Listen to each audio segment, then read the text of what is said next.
Hello, everybody, and welcome to the Poxie's Playhouse Crooked Moon campaign. We have a great episode in store for you today. Sit back, relax, and enjoy the show, everybody. Yep, and Percy is on her way. Probably spent 2 hours editing stuff in the software this week, just trying to set up like my D&D screens, because I realized that I imported them and then didn't fully set them up, so I couldn't use them last week. Okay, so I think I will take control of Miyakas for the sake of combat for this session until he gets here. I just gotta check what he's doing, and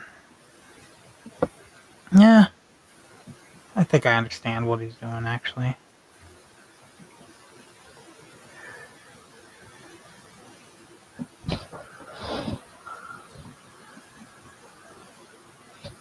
He's like the opposite of you. He's got like 2 damaging spells. Oh, fun. Hey, I'm here to blow things up, dude. Only explosions. Oh, I didn't update Zenmira after we made changes. Oh, She's still got Cloud of Daggers. I put in the thing, but I didn't update her. Now I've updated her.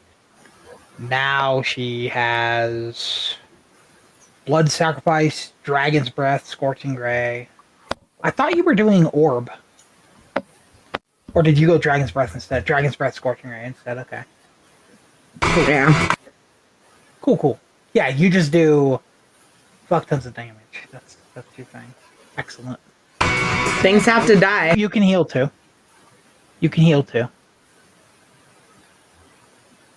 Just making sure everyone is updated right. Yep, you have skin copping of nails. Excellent. So I may have overcompensated on the damage spells, because I always end up creating character with too much utility and not enough damage. Yeah, and if that's the case, you can always like change it. It's fine. You can even like if you decide mid session, I'll probably let you change it and then update it.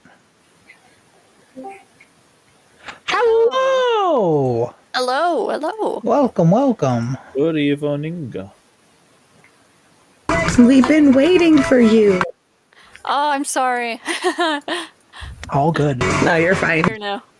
It was more of a like, welcome. We were excited because you got here.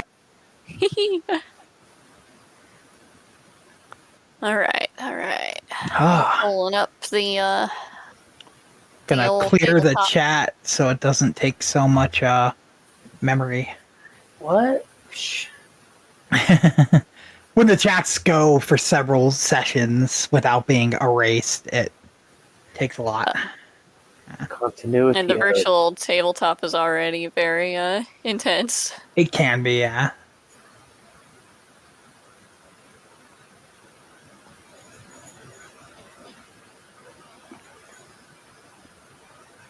You like the vagrant? I do. The froggy? Yeah, I made a token of him.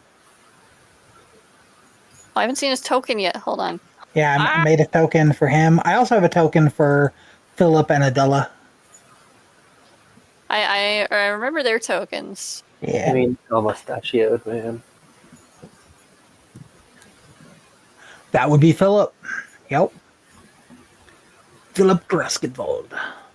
Forgot my game session password. There we go. We're like, fill up my cup. He does fill up lots of cups. He does fill up lots of cups. Wait. Okay. See, the vagrant. Ah, froggy boy. Yeah.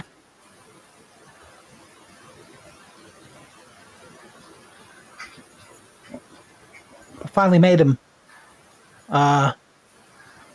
He's very powerful.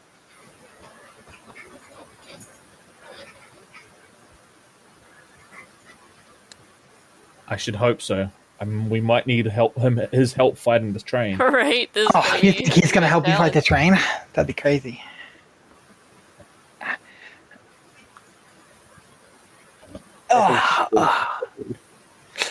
So, who remembers what happened last session?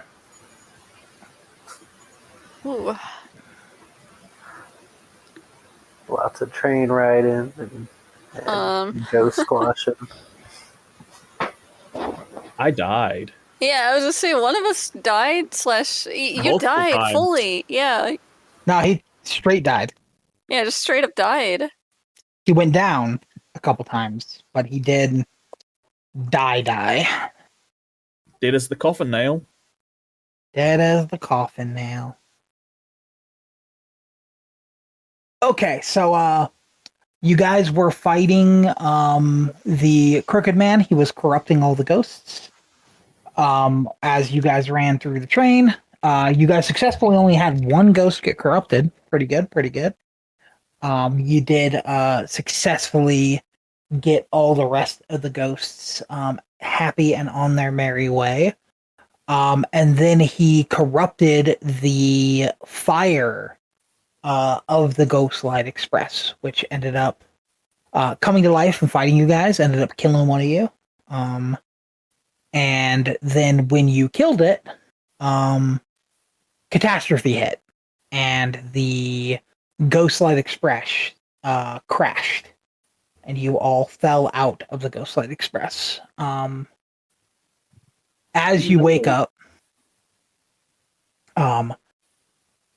as you get up from being knocked down, you find yourself in the middle of a haunted forest. The forest woods are dark and gloomy. There are old and gnarled oak trees all across the forest. They are standing about 60 to 80 feet tall off the ground. In the sky above you is very clear.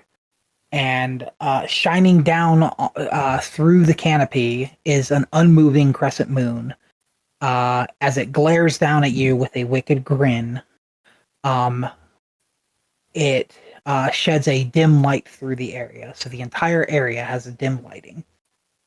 The wreckage of the train is immediately apparent to you guys. The train cars are in a disarray. They are scattered across the ground like dropped playing cards all throughout the trees. Deep parallel groves can be plainly seen cutting through the soft earth, suggesting a turbulent path through the trees taken by the Ghostlight locomotive. The engine itself finally came to rest on the edge of a small clearing within the forest, and upon approaching it, you notice that as it crashed, twisting roots have gone around it and snaked and snarled their way through the train wheels, locking them in place. And the train is tangled up in these gnarled trees. As you guys are looking around at the scene, you notice your lovely frog friend, the Vagrant. His normal calm and gentle demeanor is all but gone. He is very clearly in a rising panic. He's doing his best to keep calm, but is clearly not doing well with it. He is trying to keep his composure in order to guide the souls to safety that he is in charge of. But this is clearly a situation he really hasn't had to deal with. He knows that only a powerful, malevolent force would be able to interfere with the Ghostlight locomotive's transit. And as you guys all get up and get together, he moves over to you guys. And I will let you guys take it from there. You can talk to him as you will.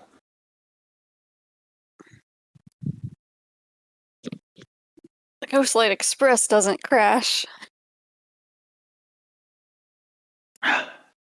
Yes. It's definitely not good. It's definitely foreboding. I don't want to worry the Druskenwalds yet. This isn't bad enough that they need to partake. I do have a couple things I would like you guys to do if possible. I have an idea of what we could do to fix this problem. I need to free the train from these roots. But also the furnace. It's not alight anymore. I think there's a couple of soul cans with souls in them scattered. They can't be too far from here. So I probably need about 3 of them to restart the fire. And then also the strange man that was corrupting the Haints. If you could find him anywhere, that would be helpful too. Maybe we could come to the bottom of this. I suppose we could find the soul cans, but as far as worrying the Druskenwalds, I think we're well past that. I'm sure they've noticed by now that something is wrong, as we've all been flung from the train.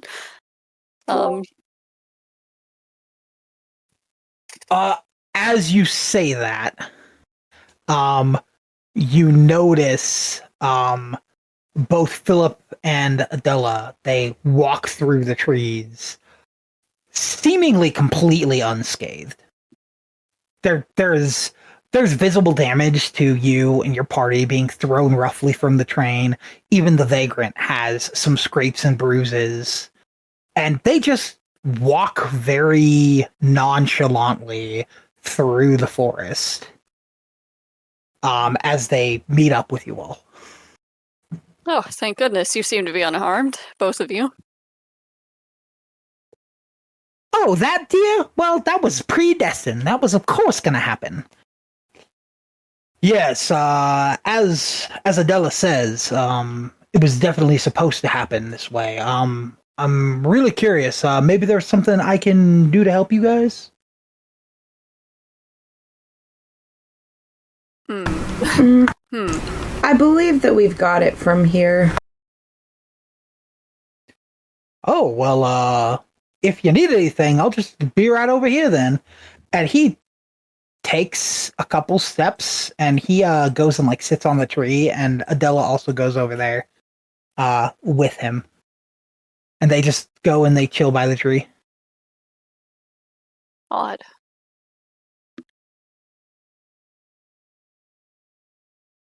Where should we start looking? Well, we're looking for cans, right? So as you guys look around, this place is massive. It is probably not too hard if you guys all work together to like clear it, but the area itself is very, very massive. There are things on fire in the tree, and it's that blue flame that came from the furnace. But it, with a little bit of work, you guys can probably try to find the soul cans. Or you guys could help to free the train.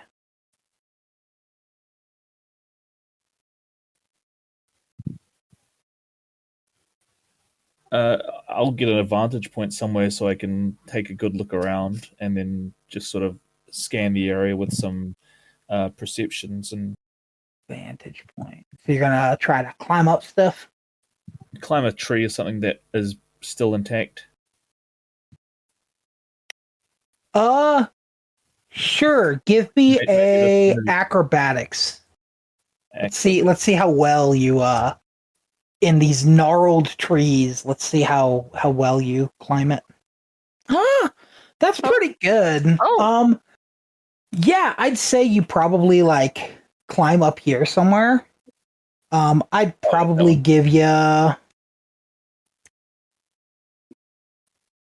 probably about 15 feet off the ground is where you're probably at there. And for the sake of this, I think I'm gonna give you advantage on finding the soul cams. Yeah. What role you want for that? So let's get a perception. Either perception or investigation, I'll say. I'll go with perception, and you said advantage. Yeah. Damn. Huh? Some good rolls. Yeah, so you see a soul can laying here and a soul can laying here on the map. There's two. I see two. One down and one up. That's One encouraging. behind. Okay. And I'll point them out to whoever can spot me up the tree.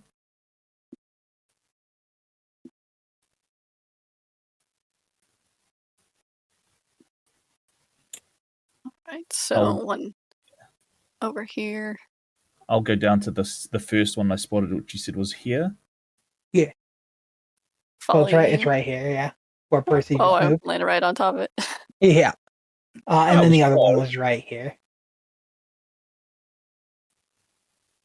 Then I lost our little guy. I don't know where he is. I'm so tiny. Where'd he go? I lost Poxie. is he under somebody? I actually don't see him either. Poxie. Oh, he Oh, disconnected. there he was right there. I think he's under you. Oh, Yeah, he's on the square. hello. There you go. I'll take the one that we grabbed back, and then I'll go and see if Zen has grabbed the other one and help her bring the other one back. Yeah, I'm over here grabbing the other one. I'll start looking for the third So yeah, one. you guys find two successfully. We cannot hear you if you're talking, Poxie. Oh.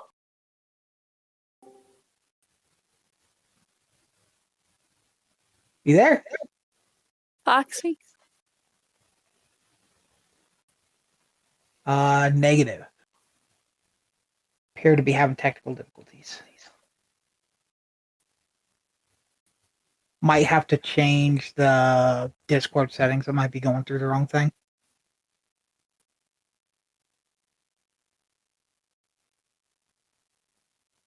As you guys bring the one can back, you do notice that both Philip and Adela are gone, and you notice them casting spells around the tires of the Ghostlight locomotive.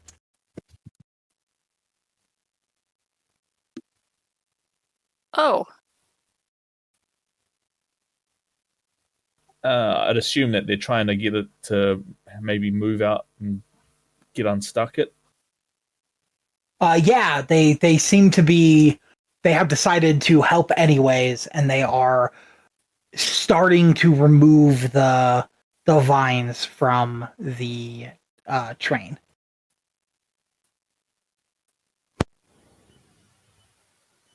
Oh, nope, nothing. Yeah, I can see his Discord's working, but can't hear him at all. Yeah, I hear a beeping is all I hear. I'll go over and I'll try and help them a little bit as well, but I have no magic, so I'm just going to be like, oh, okay, how can I help?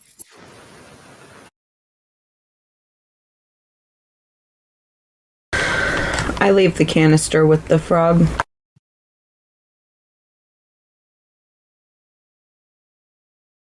Give me a second. I'll start searching for the third one. As you guys search for the third one, I'm guessing Zenmira and Percy are both doing that, so I will let you both roll perception. Okay. or investigation, whichever one's better. Perception or investigation. Okay. Yeah. Oh, I'm bad at both. Whee! Hell yeah.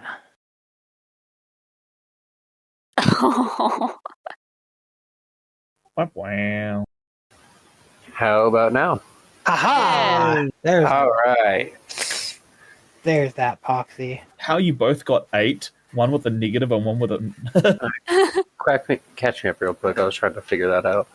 So found 2 cans, Yep. gave them to the vagrant, and as you guys were going back to hand them to the vagrant, Philip and Adela were missing, and as you guys looked over towards the Ghostlight locomotive, they were using magics to tear apart the trees from it to try to free the train.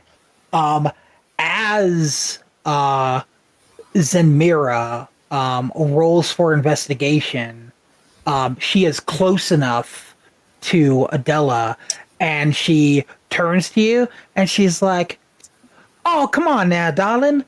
You know better than that. That's not how you investigate stuff." And she winks at you, and it becomes a 20. Oh, Luck. Hell yeah.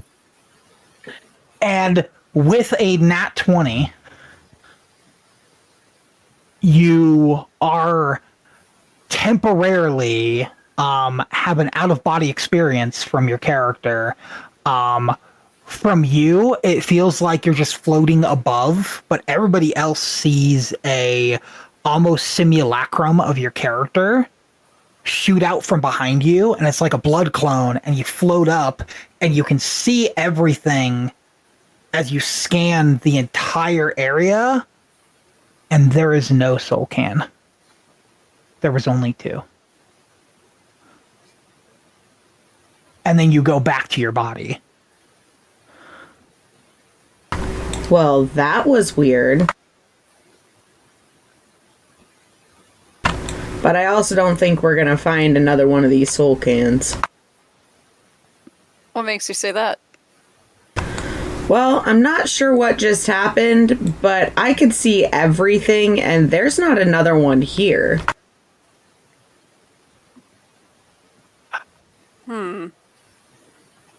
We should go speak to our conductor.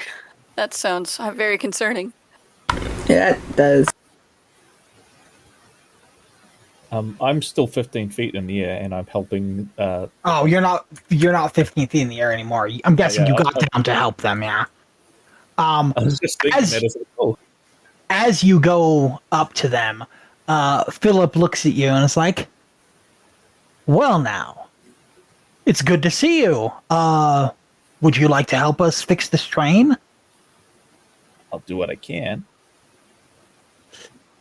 Excellent. If you could go by the back of the train. So the train is... This is not the train. This is a cart. The train is Oh, yeah. like here. And he's asking you to go to the back of the tire. He's like, if you can just try to break that free while we do this side.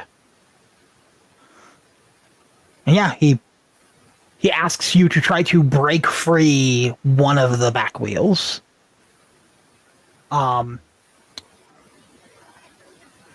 What's Poxie doing? So, I was going to say this before everything crapped out on me. Yeah. I was hanging out on Percy's shoulder.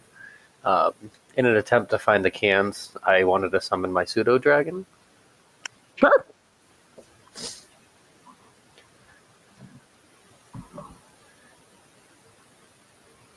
And the same thing, I'm just going to kind of send him on a round trip and see if I can find anything. Excellent. So you guys go up to the vagrant now. And he looks at you and he goes, "Why? What did you find? Did you find a third one?" No. No, unfortunately, as we were looking, I don't know what exactly happened, but I can tell there's not a third canister here. Well, what do you think happened? Maybe I can help you. I don't know. I kind of felt like I wasn't in my body anymore and kind of looked around and had a vision. And yeah, from what I could see, there wasn't anything around here. Ah, sounds like you got gifted a little bit of a premonition sight from our lovely Miss Adela. That does seem like it could be it. She did wink at me. Yeah, that's her. She's always up to something. It's always good, I promise you. They're good folk. Pops isn't picking anything up. Give me a perception check with Pops. Should have made it a weasel. No, this one's the dragon. No, I know. Oof. So, Pops flies around, and there's a couple times where he gets distracted by the fire on the ground, and he almost runs into a tree branch that would pop him, and he barely moves out of the way in time as he flies around. But the best he can tell is there's just a lot of fire on the ground. And doesn't see any more of the bottles that you're looking for.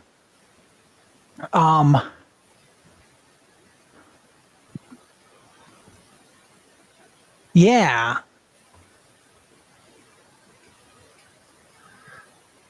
What do I want to say next? So I think a little bit of time goes by. I think the vagrant kind of leans against the tree. So he goes probably about here. And he pulls out his fiddle. And he starts kind of playing his jaunty tunes. He goes, well, there's nothing to do now other than try to see if we have enough. I got these 3 cans here.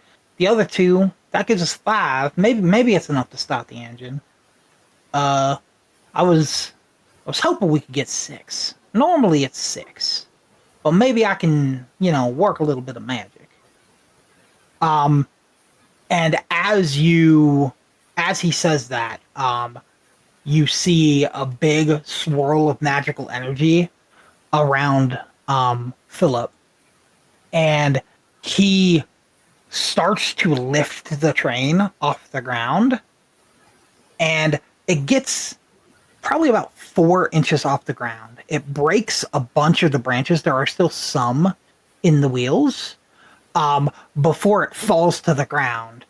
And then he goes, well, it seems maybe I'm not as unscathed as I thought I was. Maybe I need to take a seat.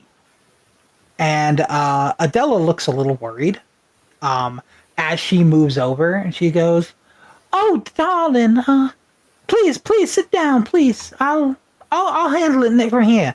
And he goes and he sits on the log, and she continues to work at the train. But it seems Philip is at least a little bit hurt.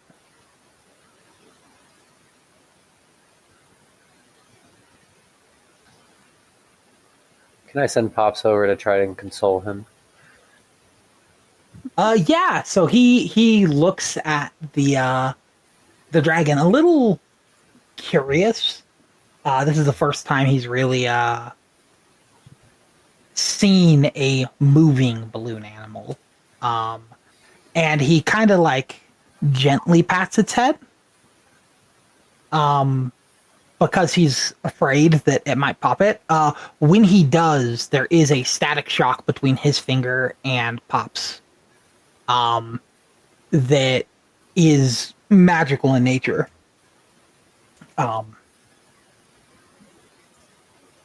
But yeah, there's a little bit of a magic spark between the two of them. Okay. Okay, out of character, was that supposed to be a balloon animal Spyro the Dragon? No, but pretty damn close. Right? Pretty close. Purple and yellow is the the color scheme for all of them, and yeah, it looks pretty close.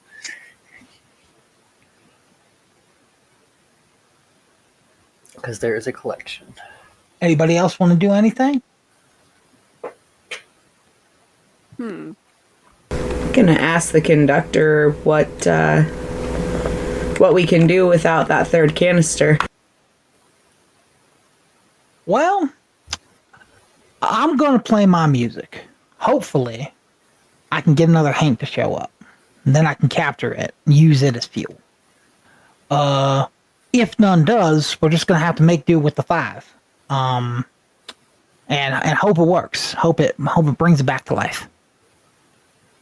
But we'll see. He's pretty much resting until the train is free. All right. And Samira says, all right, cool. I will head over and work on trying to free the train then. So who all is going to work on the tree? I'm guessing Mihakas does not. I still am. Because he's a weak little wizard that doesn't like getting his hands dirty. I'd help work on the train. And I'm kind of just unconscious on Percy's shoulder, seeing through the pseudo dragon. Aw. Sure. Yeah, I want a group luck check. So I want everybody that is working on the train to roll a d20. Is that D20. me or Pops's? Well, you're just looking through Pops. I don't think Pops is actually doing anything, and you're not doing anything. So you don't count. No. So it's just these 3. Ignore my 19. What? Ignore the 19. You get over here. Okay. So yeah, it's a little harder for you guys to like free these branches. It seems that the branches that are still holding it are the stronger of the branches. And as you continue trying, Adela points over and she's going to cast a firebolt on one of the roots, and the root is going to disintegrate.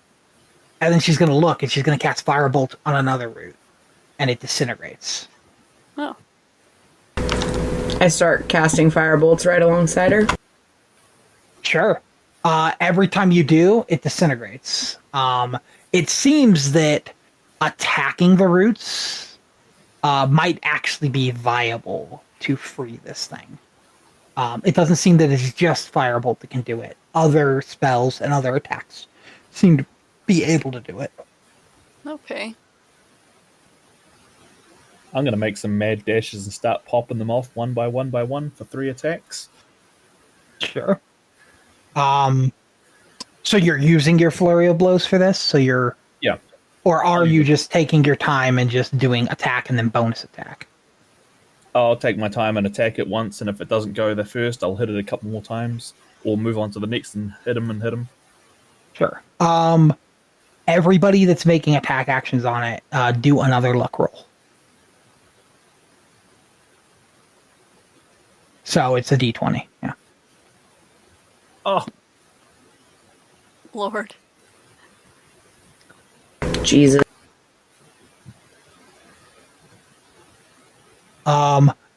Yeah, so you hit it with your claws, and this one seems a little too big. And when you firebolt it, you firebolt the same one he was trying at, and it also doesn't move.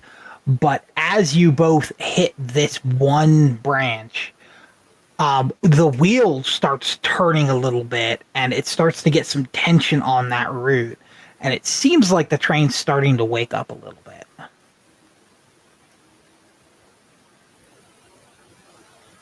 What do you guys do?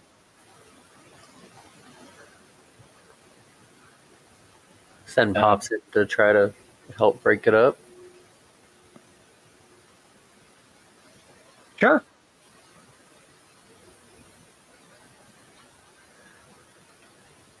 I will let all 4 of you do a luck roll. Oh. the train's down here on Pox too with the other rest. I need that.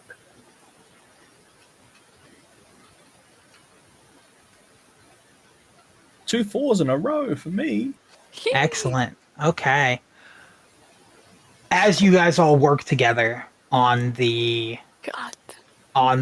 train, um, you suddenly hear what seems to be gears grinding, and then you hear a snap as all the limbs snap off of it.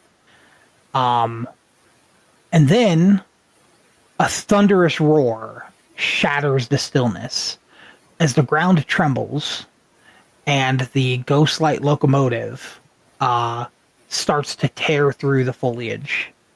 You notice a little too late as the final branch of the phantom train hopper that was inside lingers and slithers into the smokestack of the ghostlight locomotive. With a cacophonous groaning and creaking, the locomotive changes before your eyes, sprouting a malevolent face with burning and ghastly eyes filled with wickedness. Now truly monstrous and haunted construct, it spins around and thunders towards you. As the train zooms past you guys and moves around, over here you guys see a ghostly, evil locomotive roaring to life. And I'm going to need everybody to roll initiative. Oh. We took the midnight train to getting fucked up.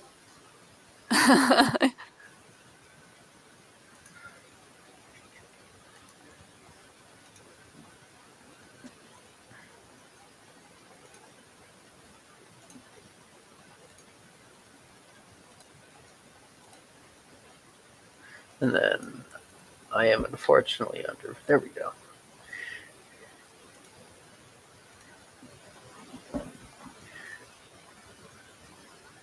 So that was one. How do you get a crit initiative on a pseudo dragon? Dang.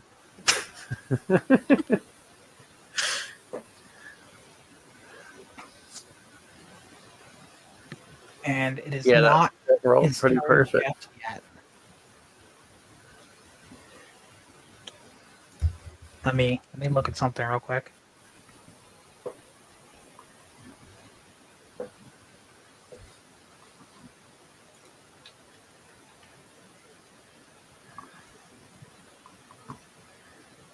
As he roars forward, you notice a couple things. It seems that as he's roaring through the woods, a couple things are right behind him. As you notice, a couple evil wayward haints are also following behind him as they wake up as the ghostlight locomotive goes past their graves. And we'll start there. Top of the... Actually, no. Pseudo Dragon does not have his own initiative. I thought it did. He goes right after you. Word. Yeah. Familiars go right after the player.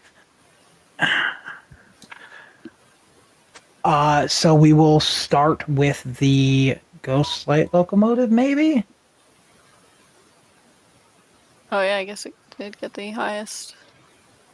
Well, maybe. I've got a couple ghosts, too.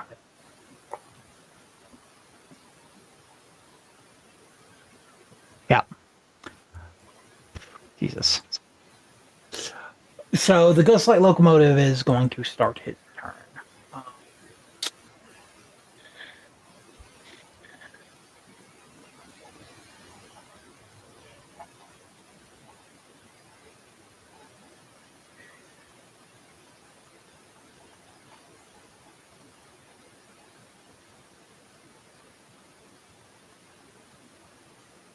Second. Okay, cool. He's going to move forward the train is. And yeah, he's gonna target the first thing he sees. I think he's gonna go for Gizmo here. Oh no. Okay. And he is going to rail slam you.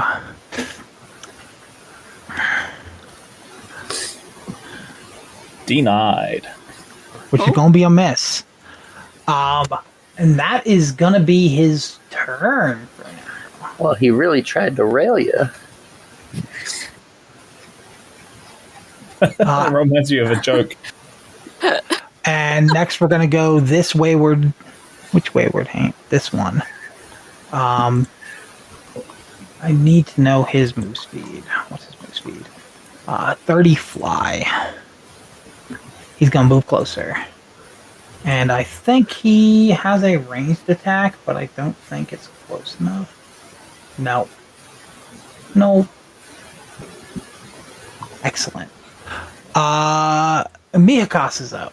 I think Mihakas probably just moves back a bit. And I'm going to say I'm going to be so lazy with him here. He casts Eldritch Blast.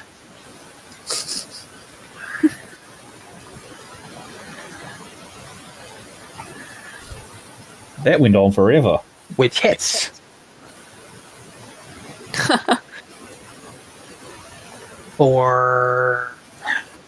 That did too, Jesus. For 5 damage. Not to Gizmo. Let me see. Yeah, ouch. Yeah.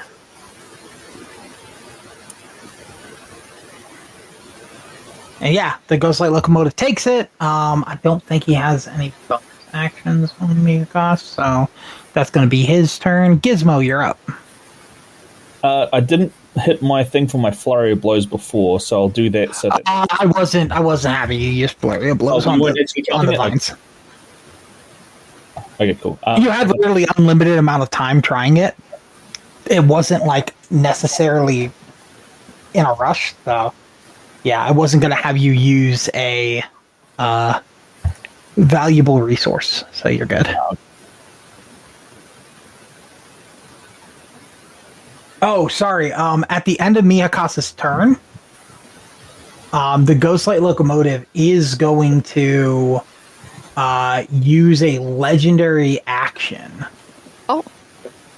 And he's going to move in a straight line half of his move speed. Which is 25.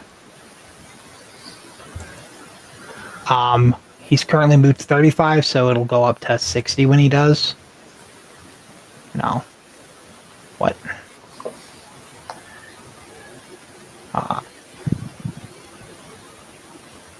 Yeah. We'll say he ends here. I need both Gizmo and Zenmira to make a... oh, you guys are grappled immediately. In order to escape, you have to use...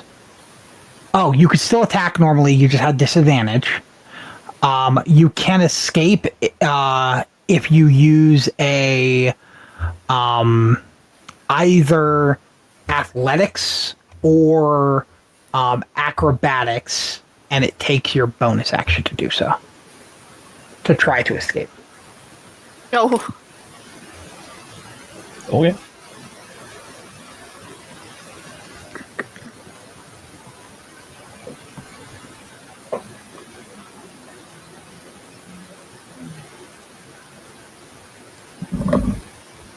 So it's your turn. What do you do? Yeah. No, I was just checking to make sure that you were finished there. Yeah. I'm going to hit him with... Where is it? Hang on, so can I hit it up? Are you just going to punch him, or are you going to try to escape first?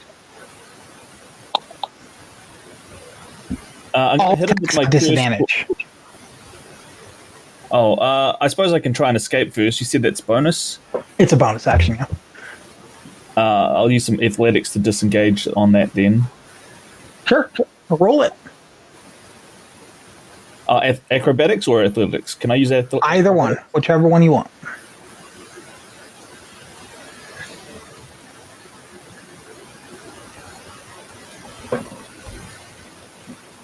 Oh yeah, you pretty freely like flip out from under it, and you flip to the side.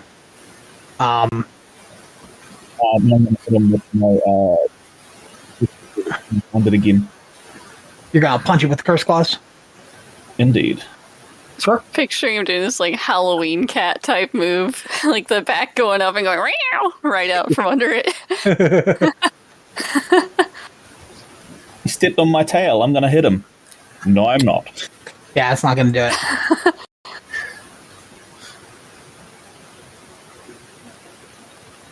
I do not wish to move, and my own bonus action was used to move out of the thing, so I'm good. Sure. Percy, you're up. Okay. I'd like to use Bless on who do I see? Is it up to 3 within 30 feet of me? Up So 3 within my 30 feet, yeah. my 3 friends here, who are all close by. Let's see. I believe you can use it on yourself, You can. Yes. so you could do myself, yourself, and then Zenmara. Well, also Poxie's on her shoulder. And Poxie, yeah, Oh, yeah, of Poxie's course he right is. with me. That's why my character is 5 feet in the air, so I can still see it underneath her. Yeah. I still can't see your character even. It's see the kind of in the 5 feet. center of my character's portrait there. Yeah. Explain what your bless looks like and smells like and tastes like. What is the flavor of your spells? So the spells that Percy casts, they taste like, if you have a point of reference for it for your character, like corn chips. So you base feel that breakfast the cereal? flavor of like corn chips in your like teeth. And what do they see And- when you cast bless? What shows up? As I am casting my spell, you are. I'm trying to remember what I wrote for the effect. Hold on. I can because it's just the effect that you and I talked about, right? yeah, it's just that effect. So What it was. as Percy casts his spell, there's a couple things that you notice. The first thing that you notice is just on the tip of your tongue. It tastes like corn chips. As you start tasting it, you start to smell, kind of what Halloween-ish is when you first go onto the pumpkin patch. That smell of like straw and like pumpkins and corn goes into your nostrils, and then you notice there are spectral corn husk dolls that go and they start kind of floating over and around you. And I can actually, it's pretty cool. I can, if I remember how to do this, I can show you.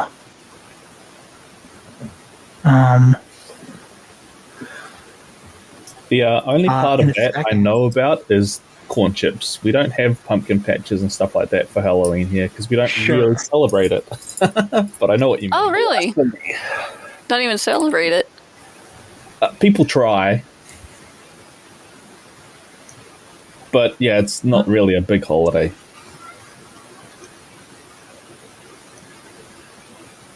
But yeah, corn chips are the best breakfast cereal. Ooh. Chris. Well, they're made of corn, and you can have dairy products with them. Breakfast cereal. If we're going to have this conversation, many things are cereal. Yes. There are corn-based cereals, like cornflakes and... Yeah, cornflakes Yeah. and Yeah. corn chips, nachos. The best breakfast I don't know cereal. about that one. I don't know if I could have nachos for breakfast. I have. It's amazing. I don't know why cornflakes are okay, but I'm drawing the line at like chips.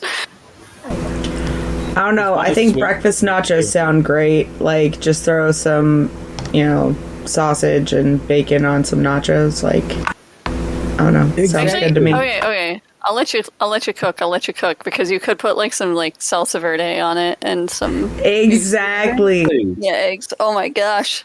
Okay. So the appearance of all of Percy's spells appear to look like, if I can, it's in the Crooked Moon channel. Yeah. That is the flavor of Percy's spells and what it looks like. The little corn husk doll spirits that float around That's you. cool. And yeah, Percy gave you all bless. What bless does?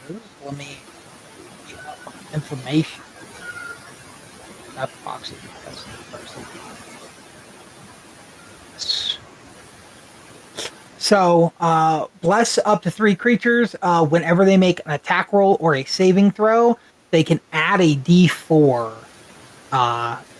to which, until the spell ends. It's a concentration spell, lasts a minute. So the next 10 rounds, unless Percy's concentration breaks, you guys have a D4 to all attacks and saving throws. I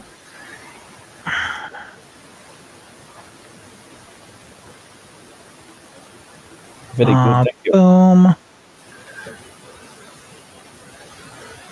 I gave it to you.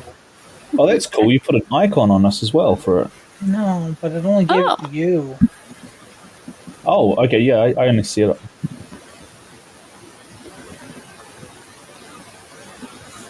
Neat. Oh, it gave Percy a concentration icon too. That's cool. Yeah. Those are great. Is that your turn, Percy? Yeah, I believe that is everything I can do this turn. So Poxii, you're up. So, I'm going to stay on Percy's shoulder. And I think I am going to cast Spiritual Weapon. Sure. Oh, spiritual weapon.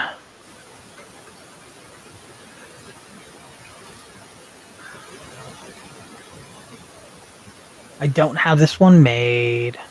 Oh, my bad.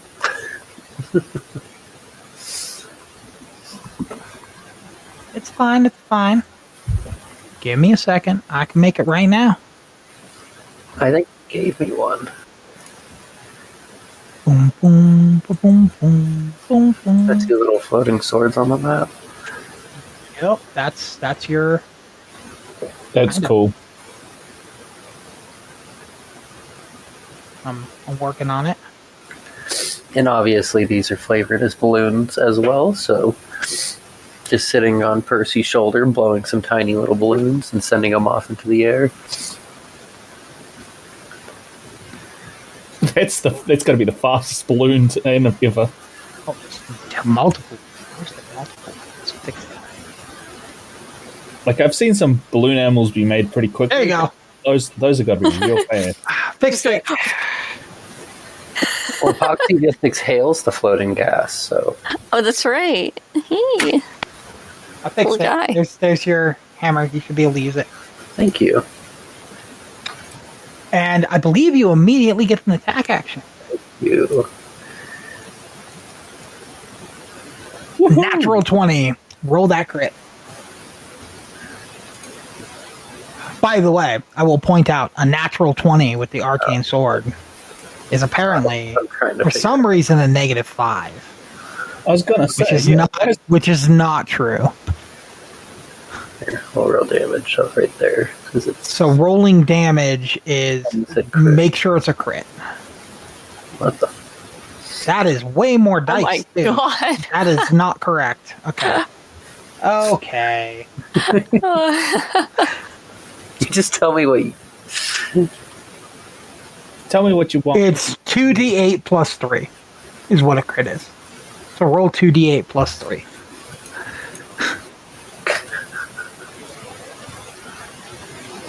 That's still pretty good.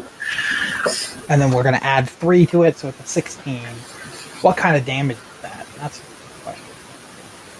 Inflation damage. Oh, I get a pick, don't I? Let's call it radiant. Do you get a pick? Pretty sure. It's force damage. Force. Okay. Force. Which is fine.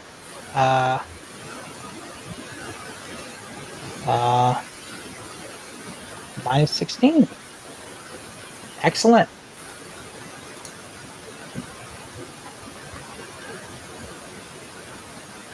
That counts as a bonus action, but it is a leveled spell, right?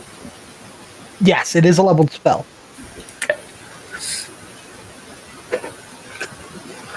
I will end my turn on Percy's shoulder still. You could Eldritch Blast. Ah, that is a Eldritch Blast cantrip. is an action. I think I'll go ahead and clown honk then. Squeeze my nose in the direction of the horn.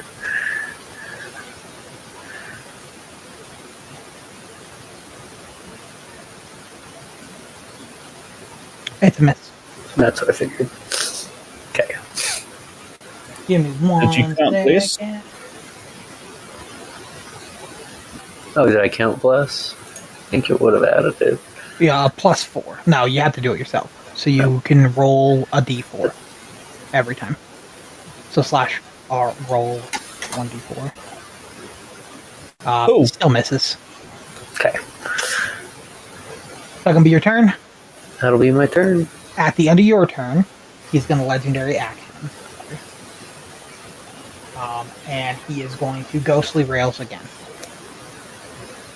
Giggity. And he's going to, again, move up another 20. It's supposed to be 25. And he moved 20 last time, so I'm just going to say it's the 30 this time. And he is going to grapple everybody. He actually pulls Zenmira along. But Percy and Poxii and the spiritual weapon and the pseudo dragon all get grappled.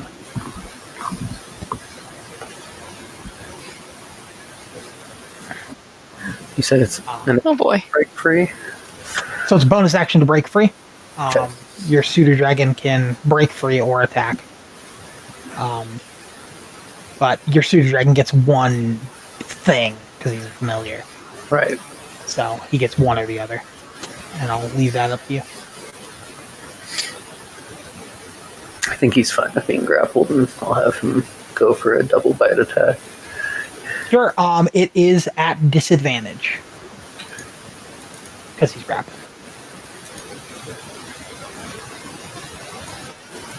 So you select bite for his in his inventory, yeah. And do that twice. Disadvantage. Disadvantage. There you go. Yeah, there you go. Okay. And second one, that's a miss.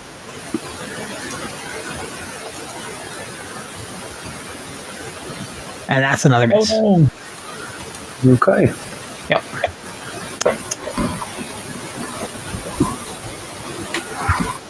And then we're going to say these three haints go, and I'm just going to do them all together since they're right next to each other, and they're all just going to move up 30 feet.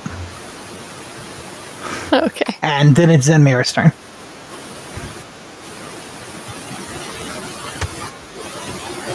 Alright. I am gonna do I think athletics check. Or acrobatics, not athletics. Athletics is worse. Sure. I actually want you to roll at an advantage, so roll another d20.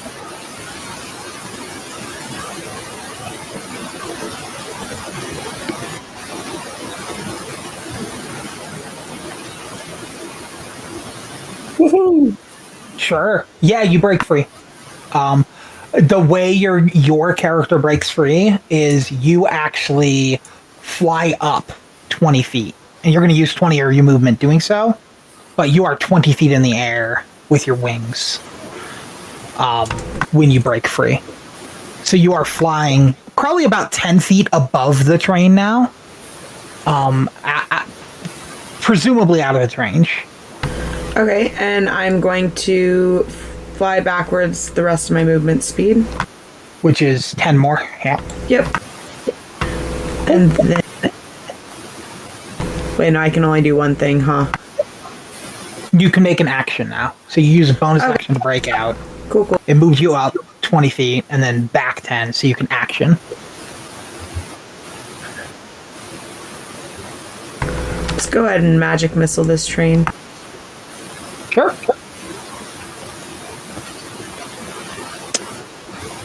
3d4 plus 3, right? Yep, 3d4 plus 3.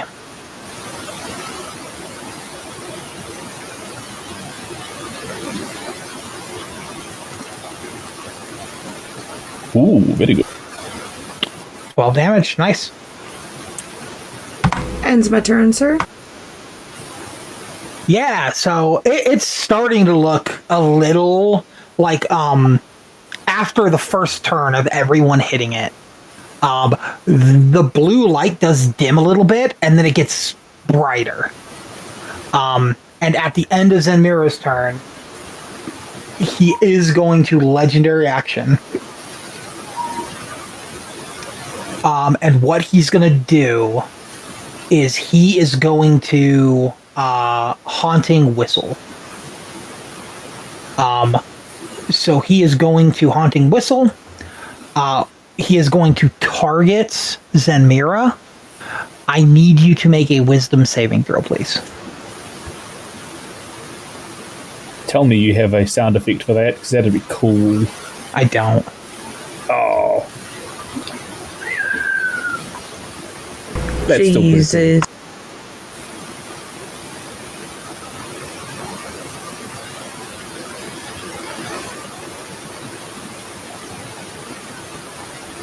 cool. Uh-oh.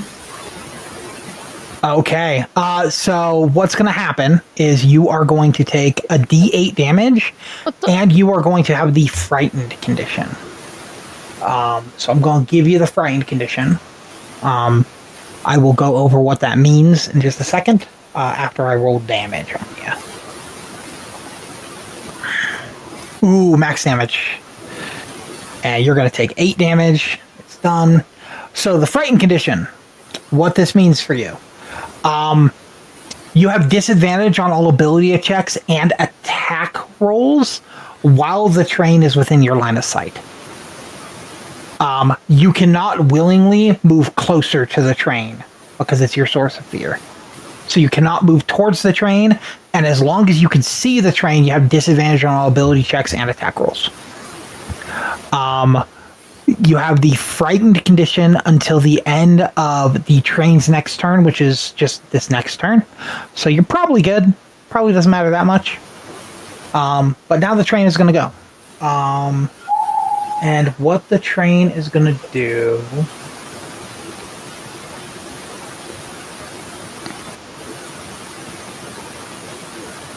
is it is going to use Spirit Exhaust. And it is going to hit everything in this cone for a minute. Oh. So, I am going to need a Constitution saving throw from the Spirit Weapon, from Poxii, from Percy, from the Pseudo Dragon, and from Zenmira. Yikes. I believe the Spirit Weapon does not do that very good. I will double check. There's a -5 to Constitution. Yo. Well, that's not true. Yay. Also, that was loud. Dang. Sorry. I need to actually look at the Spirit Weapon.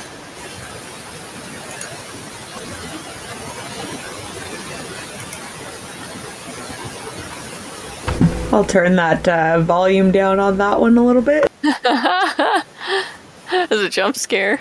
So the spirit weapon actually doesn't take any. Just making throws. sure you're awake. It's just a snap block for damage.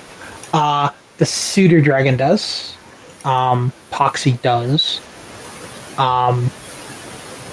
And I'm gonna need to know anybody that didn't get above a 13. Can you roll for the Suitor Dragon, or do you want me to? I'm just trying to find where to roll for the ability check. It's under attributes, so the top left should still exist for you for the Suitor Dragon. No. Okay, so Percy and the Suitor Dragon failed. On a fail, they are going to take this damage.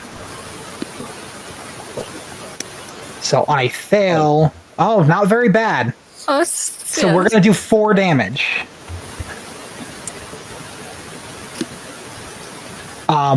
Everyone else is going to take 2 damage. That was not supposed to be Poxii that took that.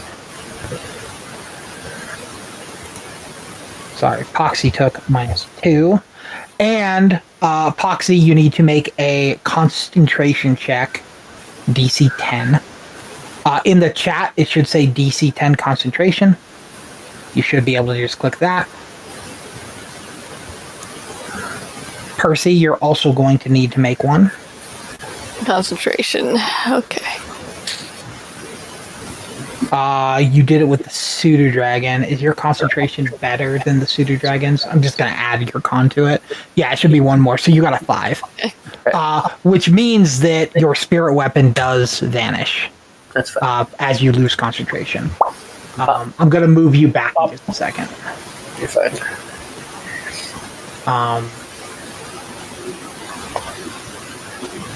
What kind of damage is this? Necrotic, okay. And Percy does succeed. Excellent. Yeah, and I think that's it. No. So that was it. The train's start of turn action that happens frequently. Now he's going to make his attack. And who did the most to it so far? I gotta look real quick. Okay. The cat's out. I think he's going to attack Percy, because he gets advantage on attacking Percy. Because Percy is grappled. And yeah, it's going to move up, like comically move up, because Percy is under like the front of the train, like here. And he's going to like comically like move up and like slam down to attack Percy. This is with advantage. Does hit. Wait, why does that hit? Oh, because it's targeting Poxii, not Percy. Poxie's on top. Okay, it misses Percy. Phew. It's important, right? Yeah. Poxii gets hit and knocked 10 feet. Yeah, and that's going to be his turn. And then we're going to have this go. Move its 30 feet. And, yeah. As this ghost moves here, you hear a song on the wind. One that Zenmira and Percy had been listening to before they came and helped with the train. And you hear the vagrant song. And suddenly, in each of your hands, a bottle appears. And you guys can stash that away immediately with free object interaction. Also, one appears under the ghost. And when it does, the ghost immediately has to make a saving throw. I'm back. Welcome back. Danke. which it barely succeeds. As it succeeds, the bottle under the ghost's foot closes, but you noticed a pull towards the bottle as the ghost got away from the bottle. But yeah, in Zenmira's hand and in Percy's hand, another bottle appeared. And that's going to be the Haint's turn. Mihakasa's going to go. He's staying way the fuck back because that's what casters do. I think he is just going to help try to Eldritch Blast this guy. That's close enough, I think. Let's see. That's not the template I wanted. How far is that? 45 feet? Yeah, he's close enough. Okay. Yeah, he's gonna Eldritch Blast that ghost. He's gonna roll his attack. He's gonna hit. And he's gonna roll damage. 8. And yeah, the Haint's gonna take 8 damage. It's gonna really fuck it up. And that's gonna be Mihakasa's turn. Gizmo, you're up. I need to go to the restroom real quick. But I'm listening. I can wait a second. Yeah, well, if the Haint took damage, I think I wanted to use Killing Joke on it. Which is a reaction. Well, hell yeah.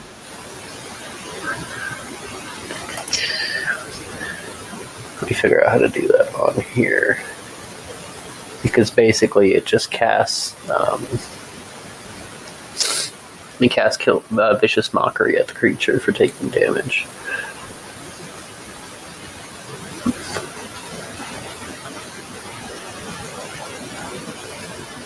Sure, so explain to me what it looks like when Poxii sees this Haint getting hit. How does this Vicious Mockery present itself? As he takes the damage, he's going to sprout a little tiny flower on his own shirt, and it's going to squirt him in the face. It's spiritual, like himself. Sure. Yeah, cast Vicious Mockery.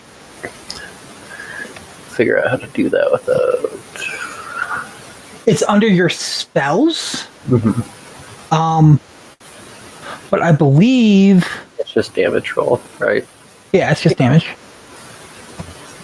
And if it took your spell slot, I'll give it back. It did not. Cool. Yeah, the Haint takes another 4 damage. And it is visibly painful. As the water hits its face, I think I'm actually gonna make it do another roll for that bottle.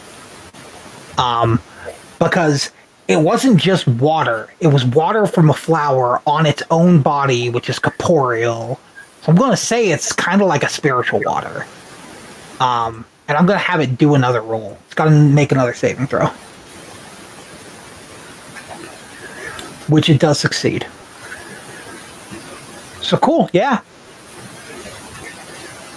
Gizmo. You are doing Cursed Claws. You rolled a 23. That is a hit. Fantastic. I'll roll in damage. Oh, sorry. The Haint was supposed to Wisdom saving throw first to see if the Vicious Mockery stuck. It wouldn't have, but in the future, if Wisdom saving throws first, then damage, then, but it's all good. 9 damage to the locomotive. What kind of damage is this? This is slashing. Slashing and necrotic because my cursed claws take effect. Not my curse. The disease takes effect. My miasma. Let's look at it. Because yeah, we've got this new stuff for you, right? Miasmic Plague is a unique magical thing. Many through deep table offers you. Whoa, that wasn't supposed to mean all of that. But... Contagious Discipline. So I believe instead of Curse Claws, you're supposed to do Contagious Discipline. Just so you know. Because it's this. And it's Claws of Pestilence is what you want to do. So now you hit with Claws of Pestilence instead. So you do Curse Claws, but you your nails grow a set of vermin-like claws. You deal slashing damage when you hit with an unarmed strike instead of bludgeoning. When you hit a creature with an attack granted by Flurry of Blows, you deal extra necrotic.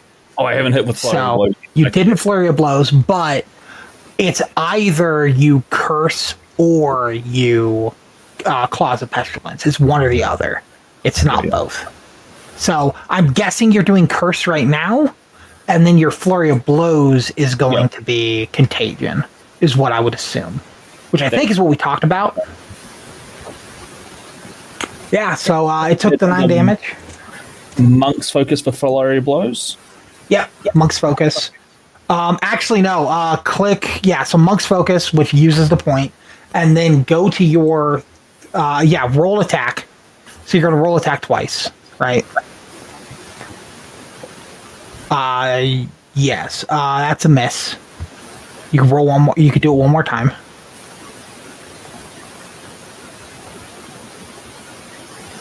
That one's a hit.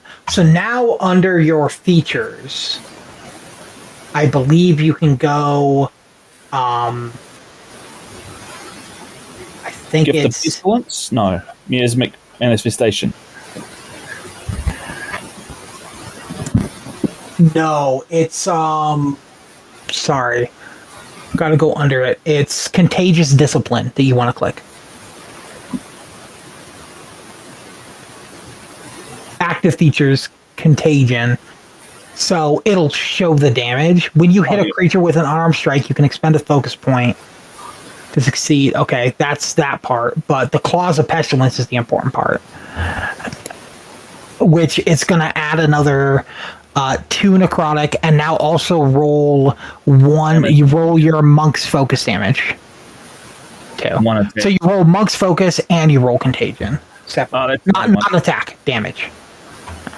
Sorry, that was the wrong one, yeah. Yeah. Complex character, man. Hell yeah. 9 damage there. When you hit it with necrotic damage, seems to take a lot less damage than you would think. And it seems to be pretty resistant. It's still a little bit something, but my claws are glowing green and I'm just wailing on it for hitting everyone. As you hit it, though, something happens. With the locomotive... no, not yet. Not yet. Not yet. That. Yeah, uh-oh. Hello! Hey, just got back from work. Welcome. So, you guys woke up to the train being stuck in a bunch of wood. You guys helped get it out. When you did, it got corrupted by the tendrils and attacked you guys. I've been playing your character for you and just throwing a spell every now and then. You will get to take control of it now, but because your character's still here. But yeah, you guys are fighting a big giant train. Okay, so the battle is still going on with the Yeah. Oh, yeah. train? Okay. Yeah. You guys are still fighting it. Okay, cool. Badly injured. Oh, it's going well. Oh, wait. Zen is also badly injured. Yep. There's some damage all around, you know. Right. Oh yeah, that's a lot of apple, actually. Holy shit. The fireball has a lot of apple flavor. Ooh, very good. told you. I love apple. I told you. I haven't used bad, movement. I'm not going to move out of its reach, but I'm going to pop over to here to hopefully sort of guys got to move. And warn the Druskins. You're telling them that it's dangerous? Yeah, I'm just going to move. You got to move. Excellent.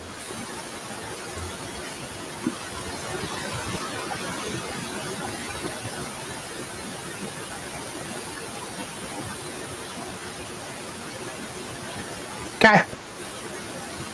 They listen to you. They hear you. Wow. I wasn't... Phew. And it's my turn. Sure. Percy, you're up. All right.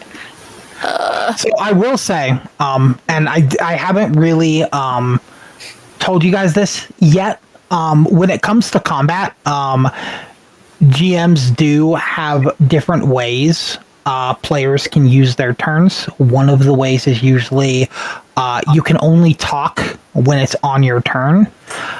I also kind of agree with that when it's talking to NPCs. When it comes to talking to each other, as long as you guys are RPing and in character, you guys can talk to each other in character to make decisions on what you guys are doing. So if you guys want to make plans with each other, do it in character, but you guys can in character make plans with each other to figure out what you want to do. Okay, cool. Just so you know. It just has to be in character. It's not going to be this mechanic works this way, this mechanic works this way, but like, let's say Poxii wanted Percy to smite. Poxii maybe would tell Percy, hey, remember that like really shiny light attack that you did on the ghosts? Maybe that'll work. And maybe Percy listens or what. That kind of stuff. But in character, you guys can talk and scheme what you guys want to do with your turns. That's cool. And you can ask in character other people what they think you should do, what the character thinks. But I give role-playing is free for each other. The very second any of you guys gets the messaging spell, as far as I'm concerned, that counts as telepathy between everybody in your party. Oh, hell yeah. That's cool. Because what could happen is, let's say Zenmira gets the message spell or the message cantrip. What will happen is Zenmira will be like, hey, Gizmo, what do you think? And then Gizmo will tell Zenmira, and then Zenmira will be like, hey, Poxii, Gizmo thinks this. And like, is the go-between, but just casting the cantrip over and over again. And I'm just like, no, it is a walkie-talkie in everybody's head when you get the messaging spell, so you guys can freely, but only to each other. You can't messaging an NPC freely. You can messaging them, but the way messaging works, party-wise, you guys are telling the casters to take message. yeah. So Take just so you guys know, Percy, you're up. All right. I'm up. I want to get away from this train here. Oh, You are shoot. I can't currently move. grappled. Oh, I'm grappled. Okay. All right. Never mind then. We're going to do You can bonus action athletics or acrobatics to become ungrappled, and I will tell you what that looks like if you succeed and where it puts you. All right. Well, first thing I'll do is I will gonna divine smite. Is this a fiend or undead? So you're going to use your bonus action to smite it. So the way divine smite works is you make an attack. If you succeed in hitting with said attack, then you divine smite as your bonus action to add damage to it. Oh. You don't just divine smite. You do it in response to successfully hitting. Okay. Your attack is a disadvantage. My attack is at disadvantage because I'm Because you're grappled. Yeah. And you have 0 movement because you're grappled. Ooh. Okay. Well, let's see what this does. Not bad. Ooh. 14? You didn't have him targeted. Oh shoot! I didn't have him What are you targeted. doing to me? What are you doing to me? It's okay, it hits. Reroll. Oh, okay. No, I know what his Okay. AC is. Okay. Actually, no. It doesn't hit. Oh. You miss. Oh no. Yeah. I Use didn't my know what his bonus AC was. action. I was lying. Use my bonus action to try to get away from him. Sure. Roll either athletics or acrobatics. Your Okay. choice. Athletics. I will move Poxii off of you so you can have control of your character for a second. Well, and I'm going to assume Ooh, baby. Okay. It's a So, big one.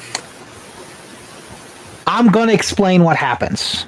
Okay. I will point out to everybody else. This was understood to be a thing that could happen, being a tiny character on someone else when stuff happens. Yep. Oh no! So you know.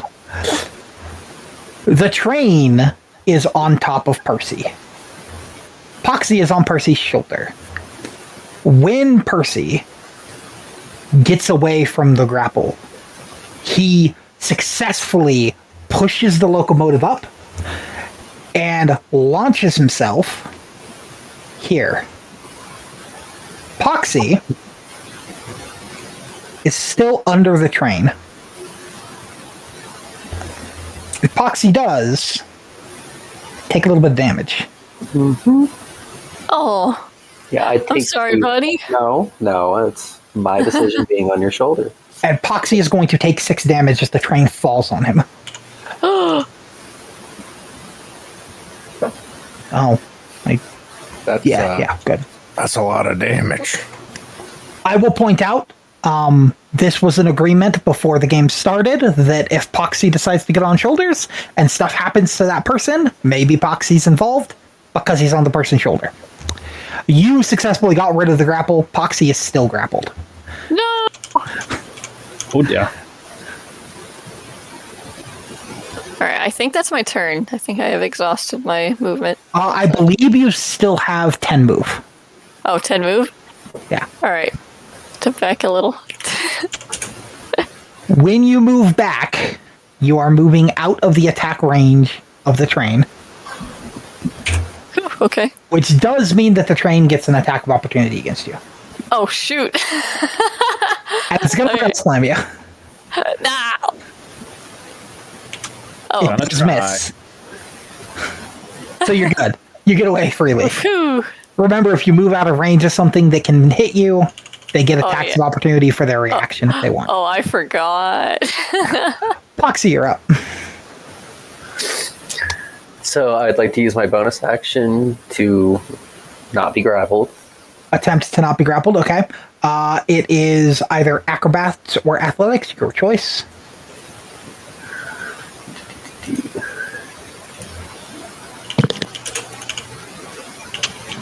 Inflate a balloon and just float You have away. pluses.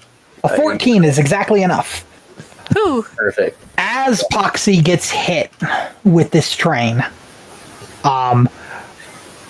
Percy rolls out of the way, successfully lifts it up, rolls out of the way. The train drops on Poxii, but Poxie's made of fluff and stuffing. And as the train hits, he takes 6 bludgeoning damage, but within just a second, the train bounces on the fluff, and he rolls out from under the train. And then can I use my standard action to disengage? Yes, you can. And I am going to move my 25 feet of movement over here. You actually only have 20, because it took 5 to roll out from under him. Well, then I'm going to land right there instead. Excellent. Is that going to be your turn? Yeah, I use my action and my bonus. What does Mr. Pseudo Dragon do? I believe he is currently still grappled. Yeah, he's still grappled. He's just Yeah, because he used the attack action, right? yes, and he's just going to go for the same. Sure. Disadvantage on both decks.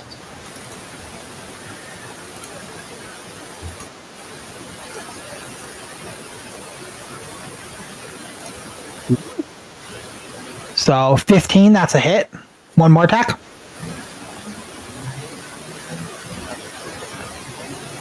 That one's not going to do it. So roll damage once.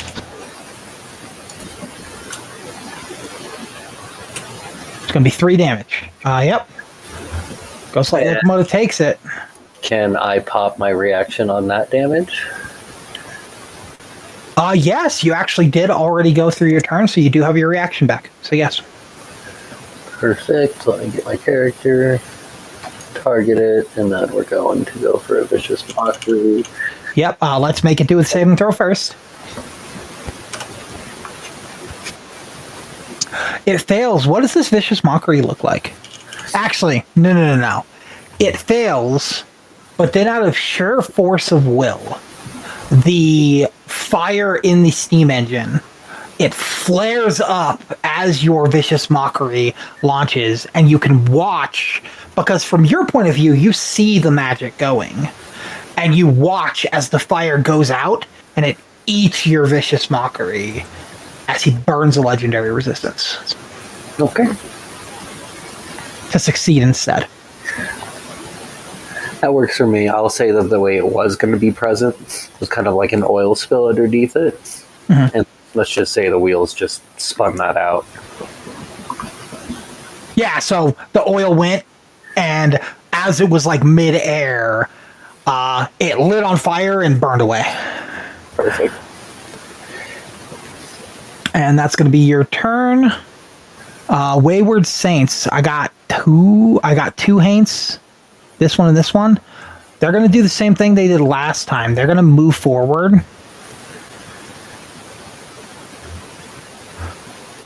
And yeah, they're not close enough to do anything with anybody. So their turn's going to be up. And as their turn finishes, Philip gets to do his first turn. And for his first turn,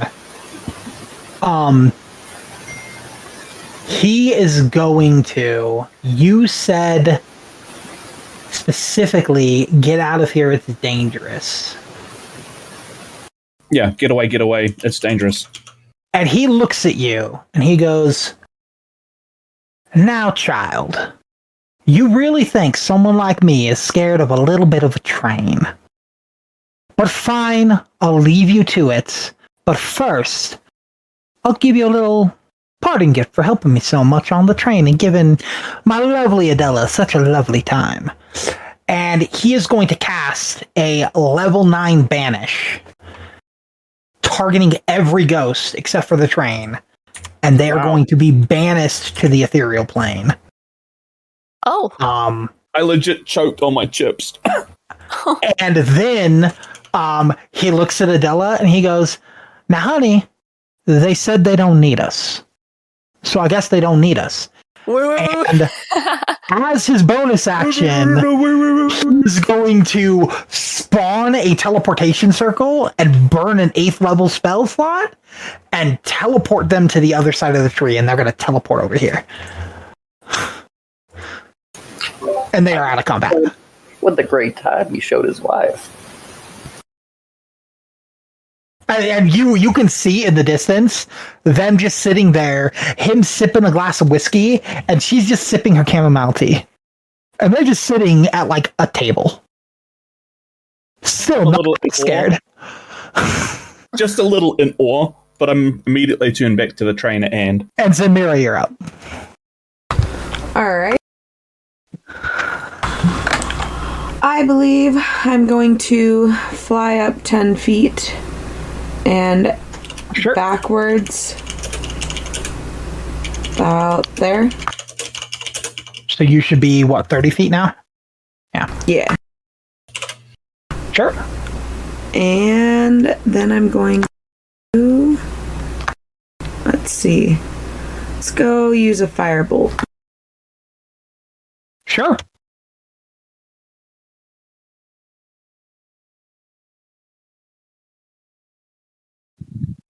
$25? Yep, that's a hit.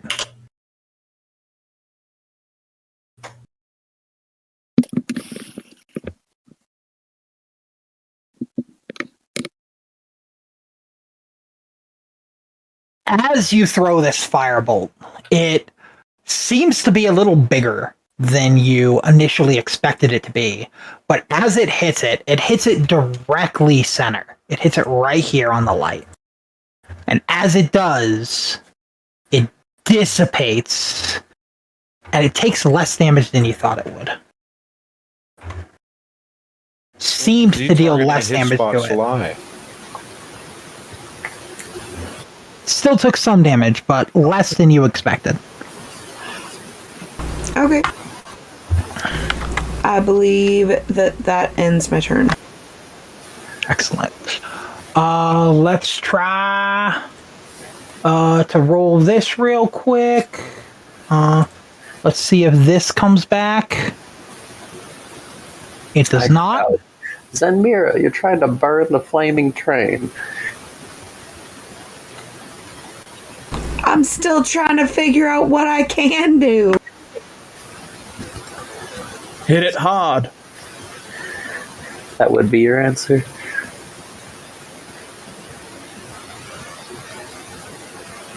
As the ghost locomotive starts its turn, you hear a very loud whistle, and it still has one being grappled. And as the whistle happens, the dragon that is flying just above the soot stack of the train gets grabbed by some tendrils, some of those dark shadowy tendrils that was corrupting the other haints.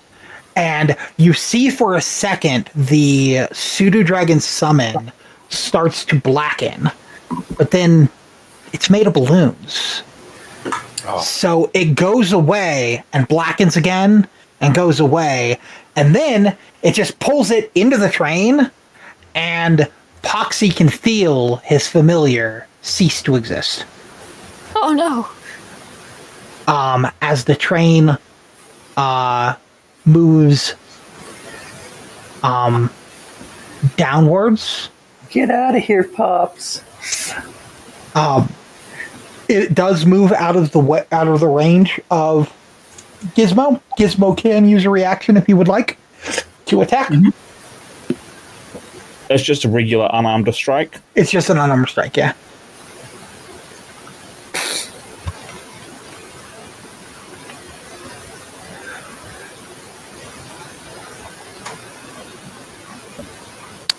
And that's going to be a miss. And then it's going to move down here. And it is going to... it doesn't understand what that familiar was made out of. A little angry about that. And it is going to attack Poxii. So it is going to try to rail slam Poxii. It does hit. And Poxii is going to take 8 damage, and normally this would push Poxii 10 feet away. But Poxii is tiny. What that means, with Poxii being tiny, is Poxii is going to be pushed back 20 feet. This is mainly to show the mechanics of a tiny creature. So yeah, Poxii took 8 damage, got pushed 20 feet back. As this happens, you are for the first time within line of sight of the Vagrant. And the Vagrant is going to roll initiative.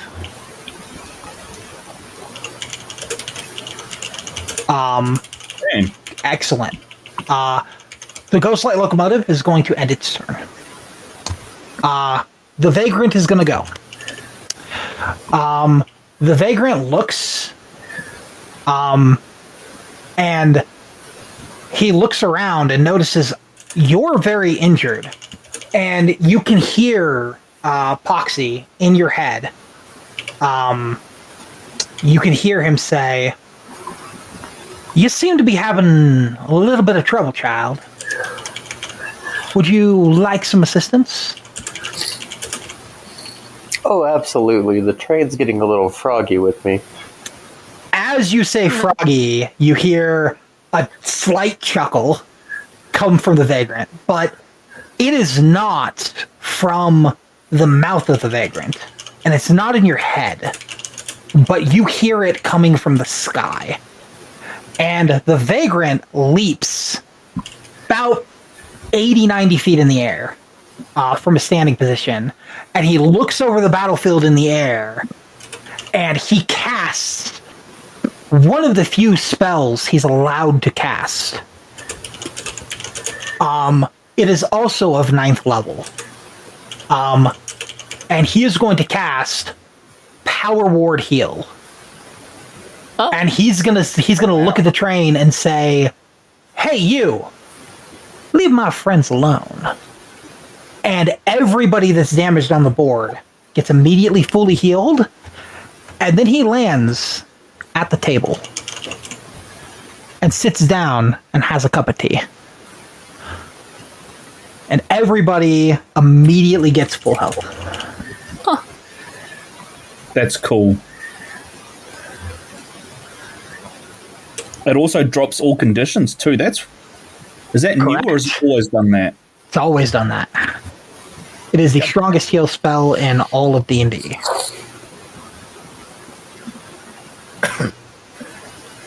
Impressive. I'm gonna Very blow a little heart-shaped balloon and try to like throw it in his direction. It just kind of bounces off of his violin, and he like keeps popping it up. He's like drinking tea with like his frog toe as he's still playing his violin. Gross, but cool. Whatever he is, we're in his world. Wait, what's up? Flavor text. Insert flavor text, yeah. So you do know what the vagrant is. Everyone does. He explained this. He is the conductor of the souls into the afterlife. It haunts me. You actually do me a solid. Give me just a straight intelligence check Will do. Yes. with advantage. Yes. I'll give you advantage on this one. Got it. Saving or ability? Ability. What is the difference between that? Saving throws have a couple other things that can happen. Sometimes you get an advantage on ability checks. Sometimes you get advantage on saving throws through your mechanics.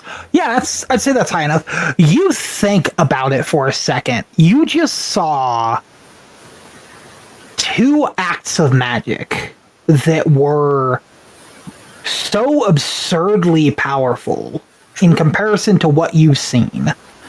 And then you remember conversating with Adela and conversating with the vagrant.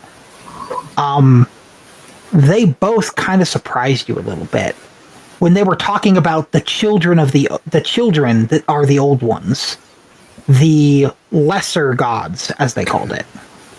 And you remember for a second that they spoke like friends of the old ones. And you have a sneaking suspicion there is more to these characters than just the guy that runs the train and just the people that run a city. Yes, voice in my head, feels you to have it you all correct. a little bit higher power than what initially you thought. Can we get much higher? So high. And yeah, it's your turn. Oh, Thank you, voice in my head. I will cast Eldritch Blast. Like a I was playing this character right. Yep. I think you did 2 turns in 2 turns. Wait, did I do something wrong? No, you're doing Oh, so in chat now, you can click attack. You do want to target the train though. perfect. So hover over and press T on the train. There we go. Yep.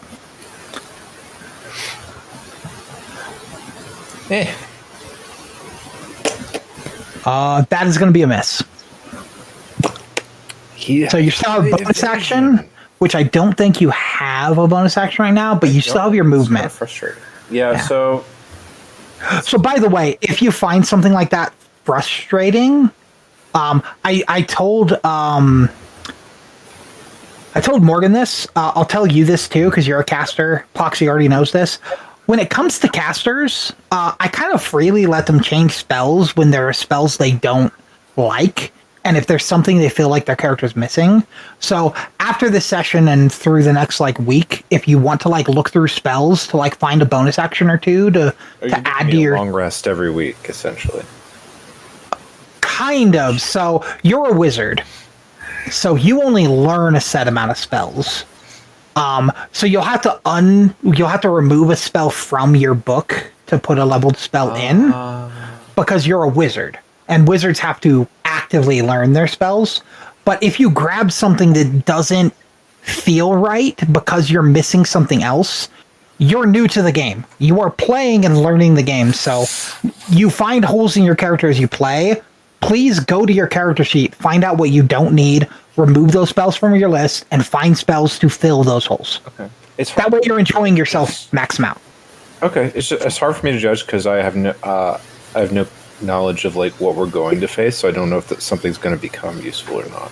So as you play as a wizard, so currently you are just doing the free spells, so you're kind of going off that. As wizards exist, there's not really money in this campaign, but I will set aside like spell scrolls that you can add like a spell to add more spells to your book. But right now you're just going off of the spells that you were able to already have scribbled in your book. Mm-hmm. Mm-hmm. But as you go, that book will get bigger and you'll have more spells as a wizard. I will say you're in the land of the dead. Yeah, so gonna be facing lots of undead, lots of fiends. Constructs are also pretty likely. So probably go lean towards that a little bit. That's what I was kind of wondering, because I have like a spell here called Toll the Dead, right? Does necrotic damage affect anything like these guys? So depending the creature, necrotic damage will either be very good, neutral, or not very good. Okay. Depending on the creature. You kind of just have to use the spell and see. For instance, Morgan's character just used Firebolt and found out, hey, that wasn't very effective. Exactly. So I did necrotic damage and it wasn't very effective either. Gotcha. Yeah. Gizmo did do necrotic damage and it seems to do less than normal. It seemed to do half question damage. With like psychic damage type things, like I have Mind Sliver. Yeah, Not with this thing I would imagine, but like with things that are sentient but they're clearly dead, does that still work? On average, yes, it probably works. Okay. Even this thing, psychic damage probably works. But I imagine something that's like fully like an apparition, like a ghost like we fought earlier, wouldn't care about like infestation. Might. Poison damage. It's hard to tell, and sometimes if you want to like research, you can use a bonus action. This is one of the things that wizards and stuff can do. You can use a bonus action to do a study. It's a study action to see if you were researching in your books and you came across something like this. And maybe it'll give you some weaknesses of resistance. Maybe it'll tell you like the right place to hit. So usually people can use like a study action or a study bonus action, that kind of stuff. I usually leave it for bonus action so you can keep your action. I think D&D technically says it's an action, but I let bonus action. And so generally speaking, you have 4 things you can do on your turn. You can do action, bonus action, move, and a free object interaction. The free object interaction, pulling out your sword, is an object interaction that's free. Picking up a potion from the ground, taking out a potion, those are all like free object interactions. You can interact with an object for free. My movement, I'm just moving behind Percy here. Yeah. Cool. Is that your turn? Yeah. Cool. Gizmo, you're up.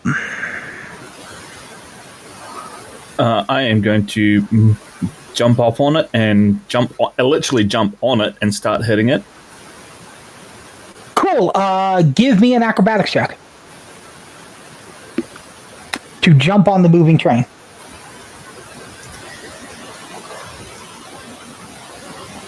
Yeah, you succeed on that one. Sure. Yep, you jump on it.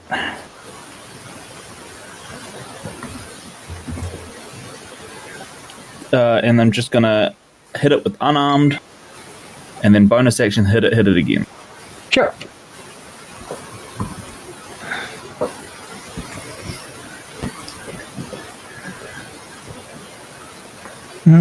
That's a hit. You don't have them targeted, by the way. There you go. Roll damage. Sorry, yeah, I was trying to get the target to work. It wasn't showing that I have them targeted. You're targeting him now.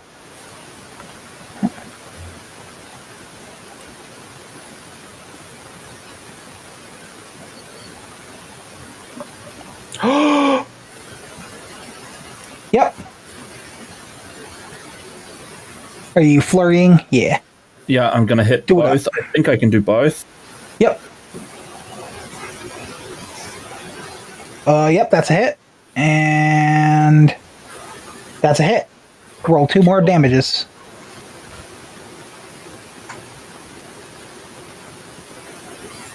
One, and 6. Yep. And as you hit it, something happens. Oh? And it's going to gain back all its legendary resistances as Crooked Switch happens. It turns into its malevolent form, and it is going to heal 40 health. Dude, this is like the least favorite thing that bosses in video games ever do. You don't get to heal, only I get to heal. It's like fine if they like look like you and they're clearly like a player character but like an NPC, that's like kinda okay. But when it's like a big honking bastard like this, just like, oh yeah, you get to have an Estus, fuck you. Well, no, he's not Estusing. He's just becoming more corrupt. Oh, yeah. Oh, it's phase 2, baby. And at the end of your turn, Just keep it is going to use a legendary action. And it's gonna Ghostly Rays. Well, I'm holding on tight. And you are gonna be grappled, and Percy's gonna be grappled, and Miyakas is going to be grappled. I will explain grapple for you, Miyakas. What happens is you have 0 move speed while you're grappled. You can use your bonus action to either athletics or acrobatics to get away at a DC 14. Any attacks you make while grappled have disadvantage. Let's get out of here. So on your turn, you can now bonus action to try to get away. Percy, you're up. All right. You somehow managed to get grappled again. Get away from me. Let's see. Whew. I'm just try confused because whoops. I just try. accidentally closed down the thing once again. Oh. Did you roll out with disadvantage? Oh, shoot. No. No. There's my Yeah, that's a miss. You do get it. Oh, you don't have the D4 on yourself. You have it on your friends. Yeah, it's on all my friends. I'm going to use my bonus action to get away, or try to get away. Sure. Athletics or acrobatics? See.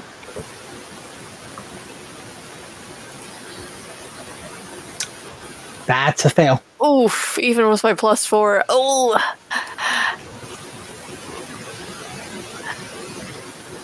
That can be your Well, turn. gang, things aren't looking good for Percy. Yeah, my turn's over. At the end of your turn, it is going to Haunted Whistle, targeting Percy.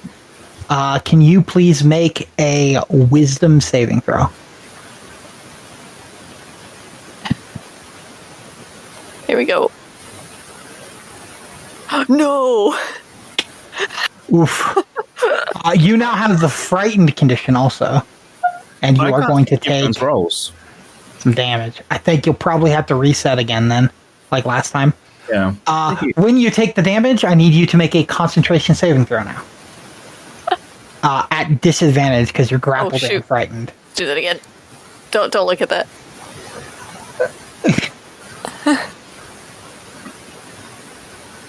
Okay. Concentration breaks. Nobody has bless anymore. All the little corn husk doll fairy things fly away and they make a little hee hee hee noise as they disappear. Love it. Man, the concentration is not going away. Oh well. You have permanent concentration. I'm simply too locked in. Way too locked in. Okay, and Poxii, you're up. Well, I think I'm kind of happy to be far away from the train at the moment.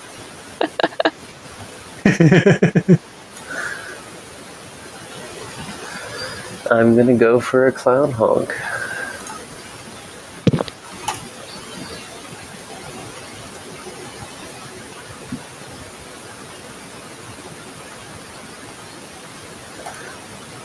Why did it roll damage, by the way? It shouldn't have. Yeah, that's a hit. Roll damage.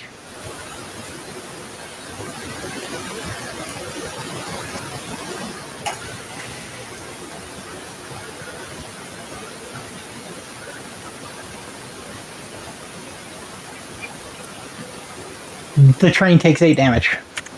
It's a decent honk. Yep. Oh. Anything else?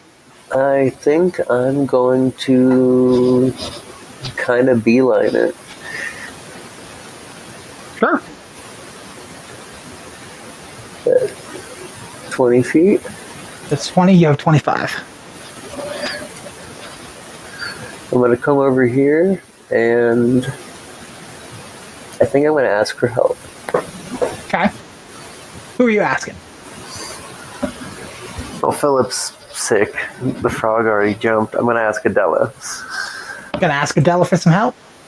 Yeah, we need Poxii ask for help. I'm going to walk up shyly with a balloon behind my back and hand it to her. Any ideas to deal with the train? She leans over and she grabs the balloon. Well, ain't this just the loveliest?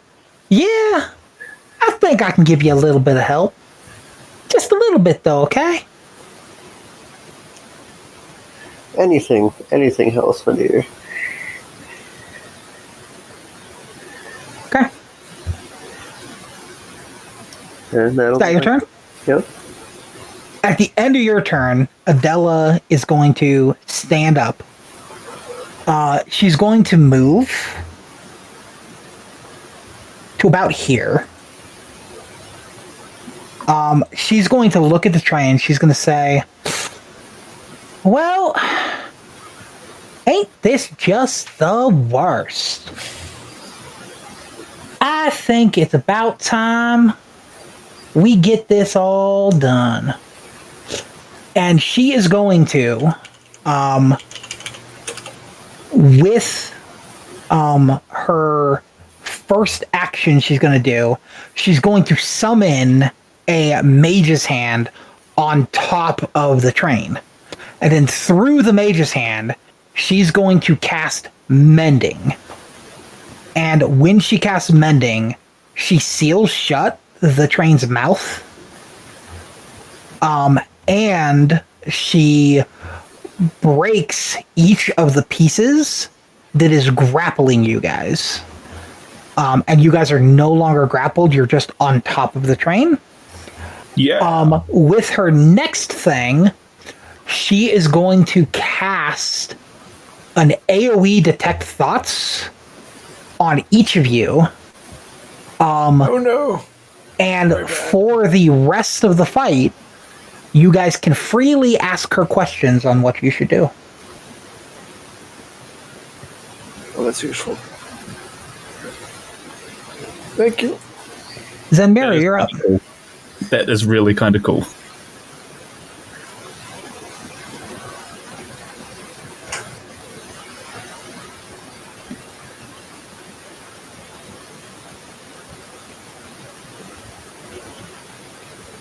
Oh no, we can't hear you. Oh, You sorry, I was hitting the wrong. I was hitting the wrong button.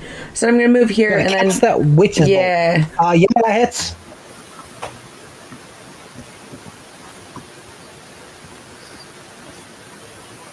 Roll that damage. Didn't pop up the thing for. Okay. Wait. Also, I'm It's picturing not the giving me train an now option. getting Oh, never mind. In chat, it says damage. You can Never roll damage mind. from chat.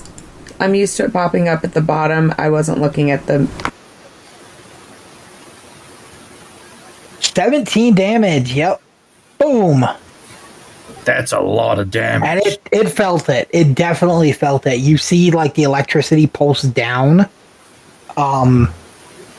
Seems like if you did that while they were grappled, it might have been bad, but they're no longer grappled. Because the electricity courses all the way down the train. Well, yeah, I had a mental image of the train with I have a mouth, but I have no mouth, but I must scream. As you touching story. As you cast that in your head, you hear Adela, and she goes, "Oh, that was just a lovely spell. I love to see it." Thank you, ma'am. She like cheers you on. Is that gonna be your turn? That is my turn. So Okay. it is The 2 Ghost o'clock. Light Locomotive Take the goes. dog out real quick. Sounds good. Okay. He's gonna try to refresh its attack. Fails again. It is going to. Who does it want to hurt?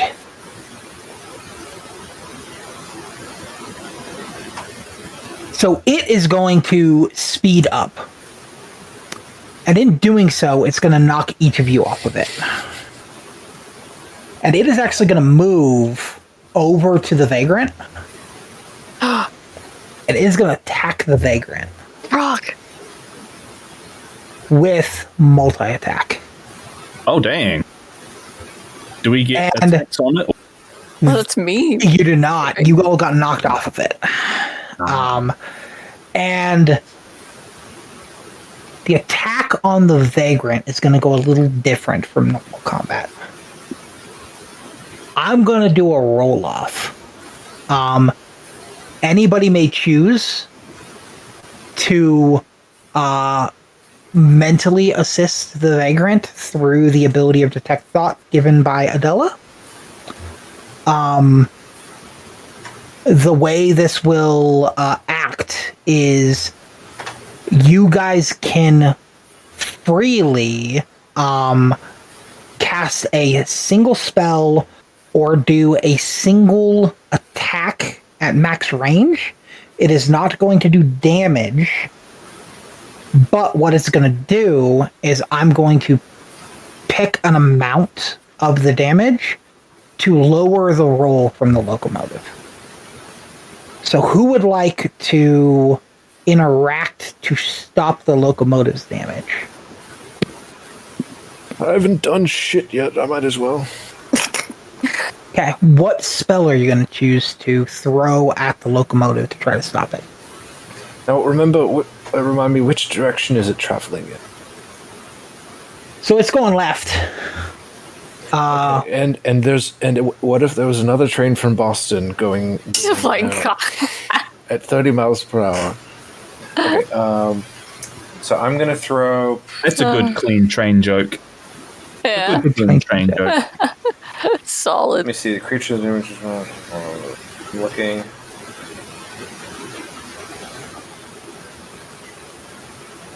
Now, is the train moving with intent, with a Yes. with a visual lock onto its target? Its goal is to attack the Vagrant. Yes. I will say that these attacks automatically hit. You are just going to roll damage. Oh, okay. Because I was going to try for, like, fog cloud, try and obscure its vision so that the vagrant can get out of the way. But I mean, you could try. But it's... Okay, sure. If it will affect the thing, I'll do fog It, cloud. it might. I'm not saying it will. Okay. Might. How many feet are currently in between the locomotive and the vagrant? It is right in front of it. Okay, so it won't work. Okay. Let's just do... This seems... Let me use this. Let's do a mind sliver. Sure. Roll damage. Will do. Let me get the mind sliver over here. Let me target this. Come back and the train's on me again. So I'll reiterate. So anybody right now is allowed to cast a spell to try to stop the train from doing what it's doing. It is not going to take damage, but the attacks combined are going to affect the roll that I'm going to do on the vagrant. It rolled a 4. 4. Cool.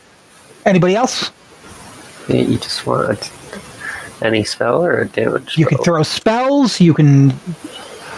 The train decided to throw everybody off of it and beelined it, broke through trees to go after the vagrant. It is going to do a double attack on the vagrant. Oh, by the way, I think it needs to roll its own intelligence saving throw. Should I go ahead and do that now? No, because it automatically hit. Oh, okay, cool. I'm going to use the restroom. I'll be back. Yeah, all good. Okay.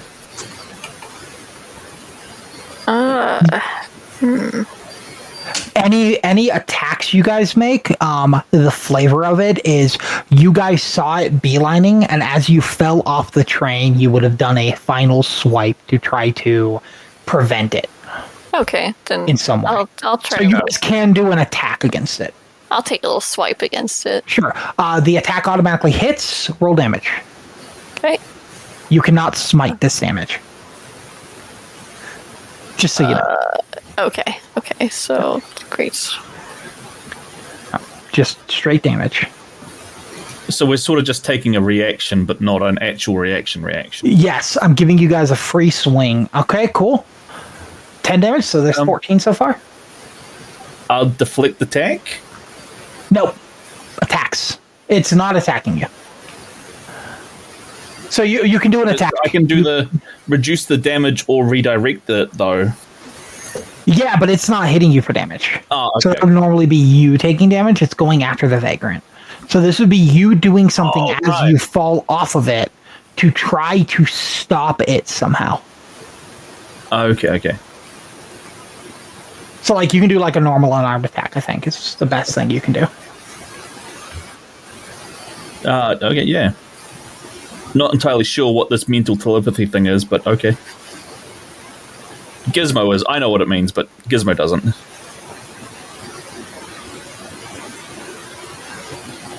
Yeah. I don't know how I still have Bless, by the way. You automatically hit. Roll damage. I clicked the wrong one. Oh, because I didn't remove it from you. That's why. Yeah. I actually don't know how to remove it from. Why? Apparently I can take it off myself. Yeah, do that. Another 5 damage. Morgan, are you going to do anything? Yes, I am going to use Sorcerer's First. Sure, roll damage. You don't need to attack. Just roll damage. I did. Oh, Yo.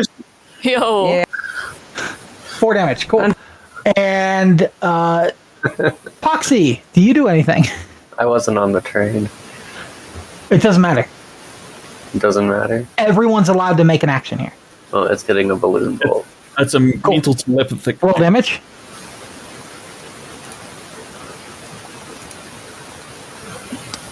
Maximum 6, so 10, 14, 19, 20, 29. Okay. So here's what's going to happen. I'm going to roll some dice. We are minusing 29 from it.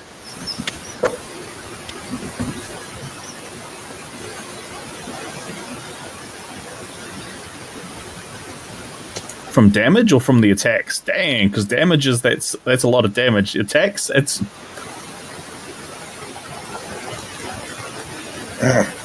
Holy! Okay. The total is 74. Oh my god. The Vagrant is going to take 74 damage. What? And it hurts. Hurts a lot. Poor guy. And the Vagrant is going to look at the train. And he's going to say, well, I didn't at all teach you manners, did I? And he's going to take his violin. And he's going to take it as the final hit from the Ghostlight Express goes to him. And he's going to hit it directly on, like, the nose part of the train. He's going to smash his violin on it. And as it does, we're going to do the same thing. But this time, you guys saved 5 out of 6 haints. There was one that did not get saved. And it became corrupted. So that is going to minus 20 from the damage the Vagrant does with his violin. So we're going to roll. And we will see if this is enough. The Vagrant's violin shatters on the nose of the Ghostlight Express. When it does, there is an explosion of sound that echoes through the woods.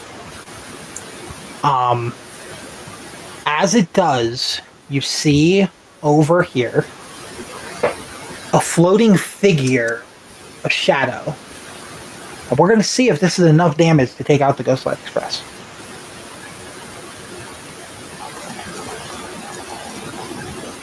As he rolls 18d20 for damage, and he does 121 damage to the Ghostlight Express.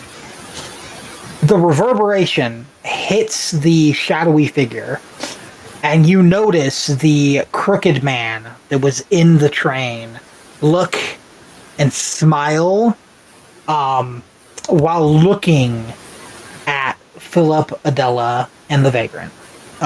What happens next is the Ghostlight Express, the flames go out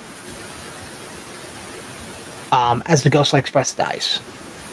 The crooked man stands there flying for a second, smiling at you guys, and then he goes, "The crooked queen will always win." And he laughs and vanishes as the Ghostlight Express dies, and we exit combat.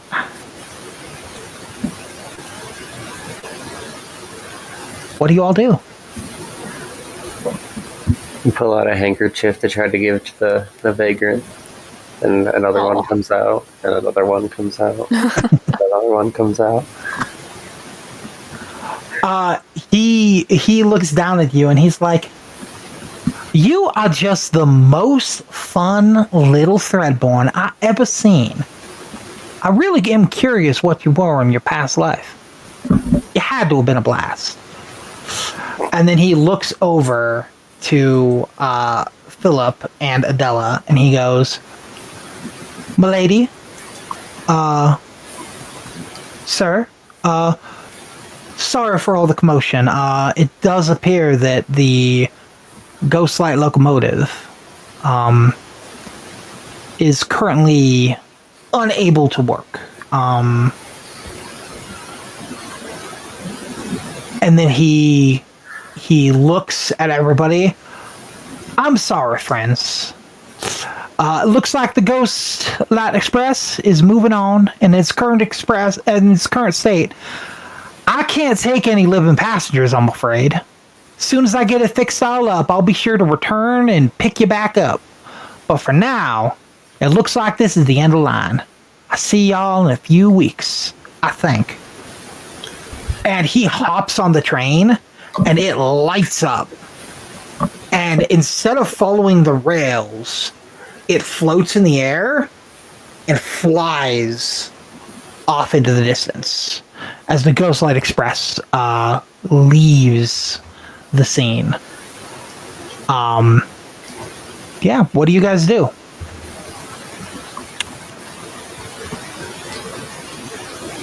Start humming the Magic School Bus theme. Sorry, I was just turning fans on. It's getting awfully hot here. I'm just sort of still wondering what in the world is happening. We've just witnessed a train go pop. We've got some weird mental connection. The train flew away. No, the other train.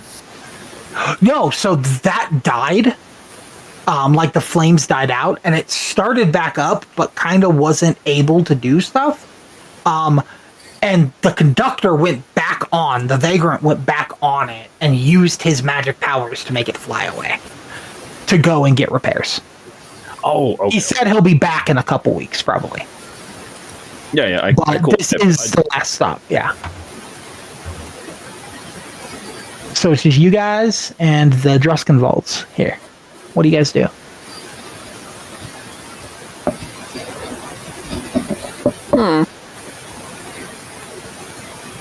Well, we're going to be out here by ourselves for a while. I suppose we could hoof it, try to find a place to go that's nearby.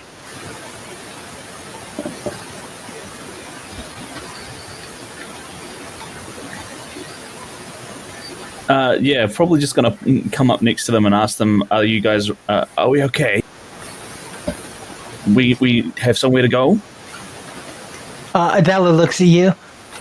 Well, aren't you just the cutest? I am very thankful that you guys helped us so much with this. I don't think we could have survived without you. And she vanishes. Philip just stays there. He's like, she'll be back in a second. Just wait. And then she pops back with her luggage next to her, and she goes, "You know, you guys really did help us a lot, and I actually have a present for you." And she opens her suitcase, and yeah, there's some options for rewards for killing the boss. So in the box, which I would like Zamira to roll an Arcana check for me, and I would also like Mia to roll it when he's back, if he's back.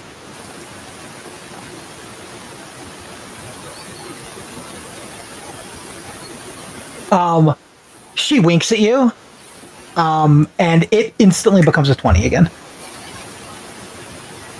You're really confused in how her magic works, but she seems to be able to give out free rolls, and she gives you a 20. And as you're looking at the suitcase, it looks familiar to you. You've seen these before. You wanted one for your research purposes because it would have made everything easier, but you could never get your hands on it. And you notice that her suitcase is a bag of holding. And as she reaches into it, she pulls out a couple weapons. There's a great sword. There's a long sword. There's some wands. There's a couple wands. She pulls out a shield with a crow symbol on it. She pulls out a box, a little tiny box that appears to have some form of dust in it.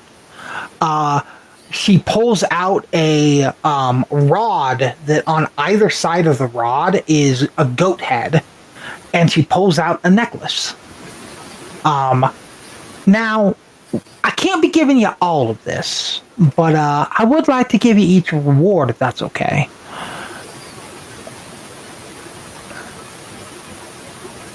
Yes, that's very okay. Thank you so much for your generosity. Yeah, it's very As generous long as of you're you. sure. As long And as you're she's gonna walk up to Percy, And she's going to say, to you, my young scarecrow friend, you've visited the Ghostlight Express many times. You know for a fact that this doesn't happen often, but you still rose to the challenge ahead of you. And the way you swung that sword, I don't think anybody could have swung it as valiantly as you did.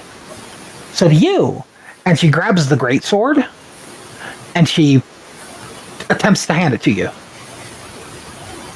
Oh. Thank you. I accept my great sword back from her.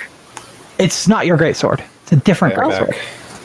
Oh, And okay. A great sword. as you touch it, the detect thoughts goes off and identifies it. And it is a +1 greatsword. And she gives you a +1 greatsword. She walks over to Gizmo, and she says, "Now you seem to have already made a deal with someone else. I'm guessing that tattoo has something to do with it, but doesn't mean I can't give you something else."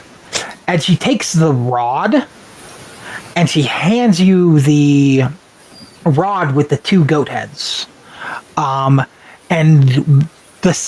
she attempts to hand it to you. As long as you're sure. Why, of course, sweetie. You take it? Very, very cautiously, but I'll take it. So the second your hand touches it, again, the detect thoughts goes off, which identifies it immediately. And she is handing you something called an immovable rod. In the middle of the rod, there's a button you can press. What it does is when you press that button, it is immediately unable to be moved. Hell yeah. From where you press it, if it's in midair, it will not be able to move from midair. It fastens itself in time and space. And the only person able to move it is the person that originally pressed the button. That's awesome. She then, again... I'm a little confused by the mental stuff that's going on in my head. It's like... She laughs a little bit, and she's like, "Never you mind, sweetie." And she's going to... you're still in midair, and she vanishes along with one of the wands, and she's actually going to appear floating next to you in the air, Zenmira.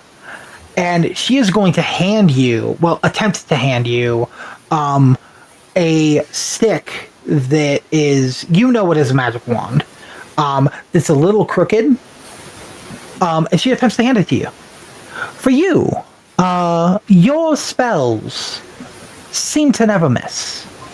Hopefully, this can help you make sure that they don't in the future. Thank you. That is very kind of you. You take it? I do. Again, voice in your head, identify goes off, and you got a +1 Wand of the War Mage. Which will give you a +1 to all your spells in the future. That's cool. Then she vanishes from midair again, and she appears on this log, kneeling, looking down at Poxii, and she goes, "You don't seem to be someone that really wants to cause damage. I think You seem..." You there? Oh, right, he was taking the dog out, right? No, No, yeah. he was Oh, he's back. He's already No, in the he's dog. No, he's Oh, he is back. Yeah. I need to look up what this does.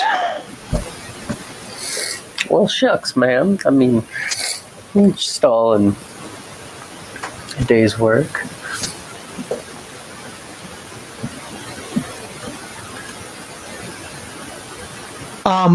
She hands you what appears to be a a sack.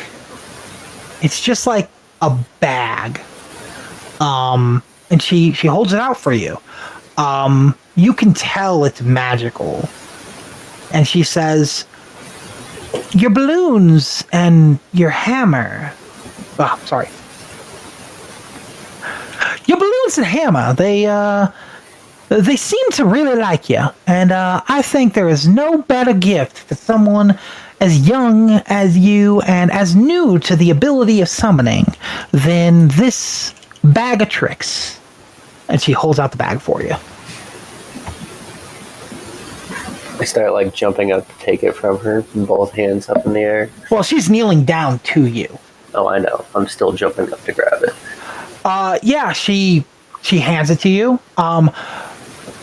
Again, in your mind, it identifies immediately. The bag weighs about a half a pound. You can use an action to pull fuzzy objects from within the bag and throw them up to 20 feet. When the object lands, it transforms into a creature that you determine by rolling a d8 and consulting the corresponding bag's color. The creature vanishes on next dawn or when its hit points reach 0. The creature is friendly to you and your companions, and it acts on your turn. Normally you can use a bonus action to command how the creature moves in action. This is the old version. The new version says that it can listen to you, and you can have it command for no action or bonus action. You can give it orders to attack enemies. In the absence of such orders, it would normally act in the fashion appropriate to its nature. Once 3 objects have been thrown out of the bag, you cannot do so again until next dawn. When you throw 1 object out of the bag, if one's already there, the first one does vanish. It is a gray bag of tricks, which means you can get a weasel, a giant rat, a badger, a boar, a panther, a giant badger, a dire wolf, and a giant elk. That's rad. Randomized. That is cool, yeah. Yeah. That's rad.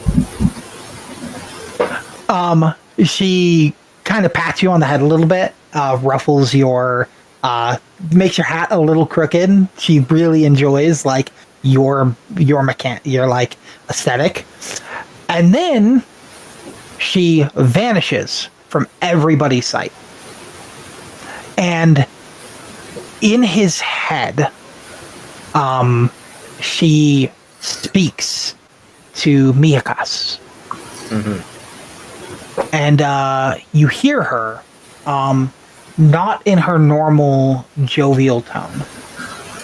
And what you hear is, you've been searching for someone very dear to you. And I can't get you closer to that. What I can do is I can confirm you are on the right path to either getting them to be with you again or ascending. What I can offer you is a tool to maybe help you on the way. And at your feet appears 2 things. There is a wand. There is also the necklace that appears on your feet, at your feet. A necklace. Yeah. Do you pick them up? Of course I do. As you touch the wand, it does again. You hear in your head, Wand of War Mage, +1. It will give you +1 to your spells. We're going to add these items to your guys' inventories in just a minute. The other thing you get is a Medallion of Thoughts.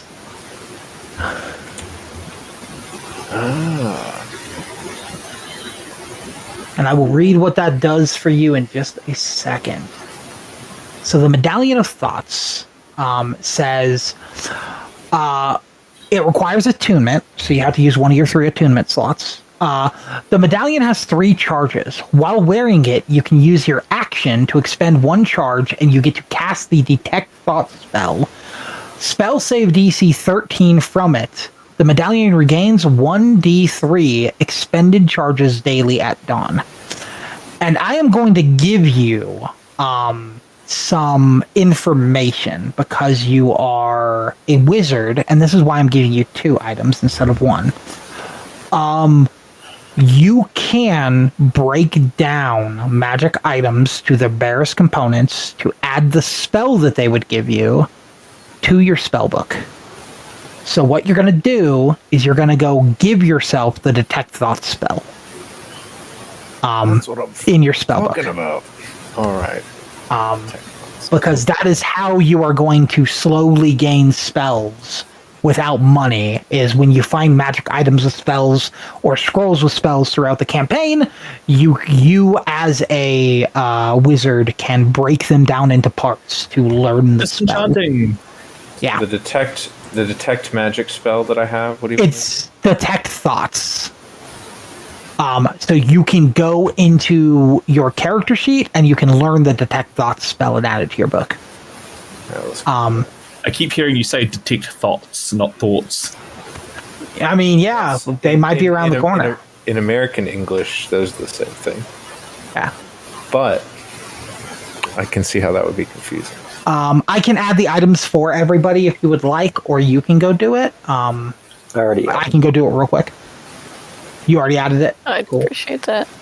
Hold on. Okay. So I will add it. I would appreciate if you'd do mine too. Cool. I will do that. I can do mine. It's through D&D Beyond, and then just add it into inventory, and then you'll update the forge. Yep. And I'm going to immediately use the item. Oh yeah, Gizmo's been running around with his already and just purring while he's chasing it and throwing it into the air and catching it. And so when you throw it in the air, and this is what I'm going to tell you. So I will narrate kind of what happens with you while you're kind of playing with it. So you run up like this tree, like 20 feet, and you press the button and throw it in front of you. About a second after you throw it, it actually stops in midair, and you jump out and grab it. And when you do, you hang there. It doesn't move. Your weight, it's able to hold. Hell yeah. So I'm just doing anywhere in midair, you can throw it, and it is literally a bar in midair that will stay. And then the very second you press the button, it loses its grip, and you fall down to the normal size. Mechanically, what this means is if you are falling from a high distance, you can activate and unactivate it every about 8 feet to negate falling damage. There is a roll involved, but yes, you can. The other thing you can do is only the person that uses it can move it, which means let's say you need to bar a door from like an angry mob coming in or a horde of zombies. You can close the door and put the bar in front of the door and lock it in place, and they won't be able to open the door. Hell yeah. It cannot be physically moved. That's cool. I have put that in my... I'm assuming I'm putting the new one and not the old one. Correct. Add items. Come on. Okay, so I'm in my character thing. I've learned it. Should I remove something so that I can put it in my... That is up to you. You can unlearn something and put that in. You can just leave it there, and you just have it in your book for every short rest and long rest. You can switch them out and stuff. But yes, you now have it. I think I'll Should I click delete on one of these in the thing? So you should be able to... Let me go look real quick. Oh, so some of these are different. This cantrip I can just have. Okay, so I will... Yeah, okay. So cantrips you just have. There are spells that specifically... So your spell book has all the spells you've learned. You don't want to remove anything from the actual spell book.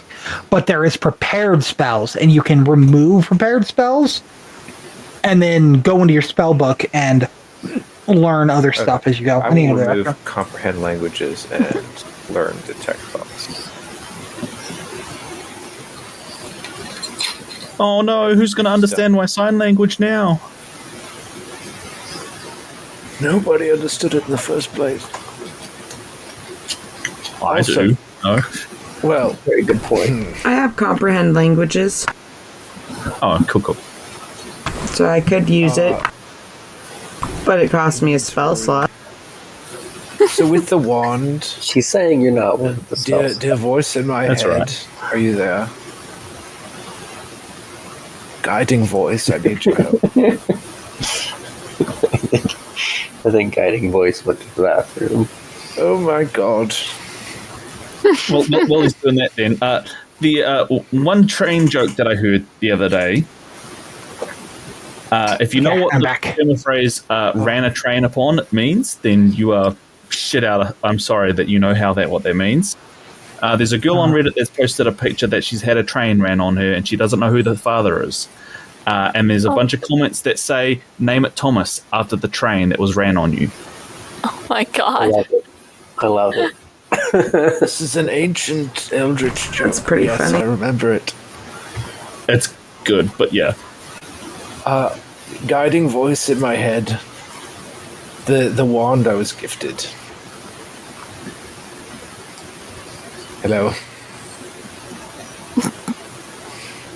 He's gone again.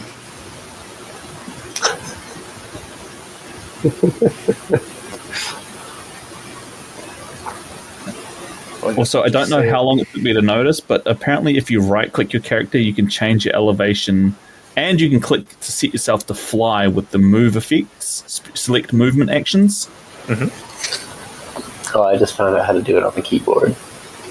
Oh, On the keyboard? Mm-hmm. What button is it on the keyboard? Q, Apparently- E, go up and down, elevation, oh, huh. Which ones? and then Q and E.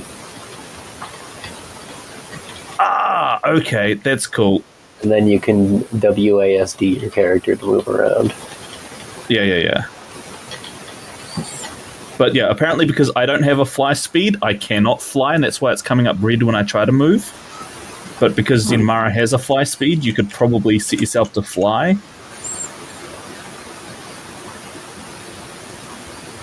And yeah, select movement type: walk, fly, swim, burrow, crawl, climb, jump, or teleport. Teleport.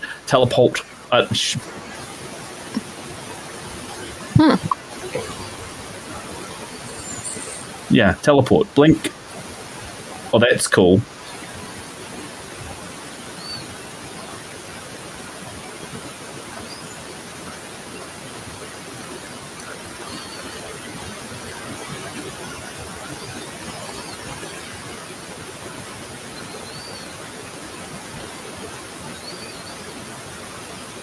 Going to fucking eat this wand as soon as he gets back. I can imagine that you're eating the wand is to take in its power. I'm 100% serious. That is my intention. Hell yeah. With your You're not Cthulhu. touching mine then. Hands off my rod. I wouldn't want it. I gained some allergies when I changed flesh. Bye bye. Welcome back. Hello. As I was saying, Had to deal with a God. problem. guiding voice in my head, I wish to eat this wand to gain its power. It doesn't work that way, darling. You're just supposed to use the wand. May I not eat it and use it thus? I mean, as a wand, when it's powerful, it's not powerful not a wand. This troubles me deeply.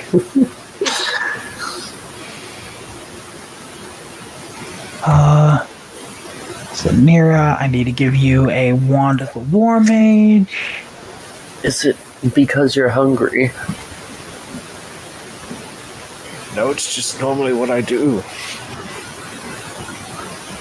I'm gonna reach into my bag of tricks and pull out a ball of fur and throw it that direction. Unless the ball of Yeah, has- roll a d8.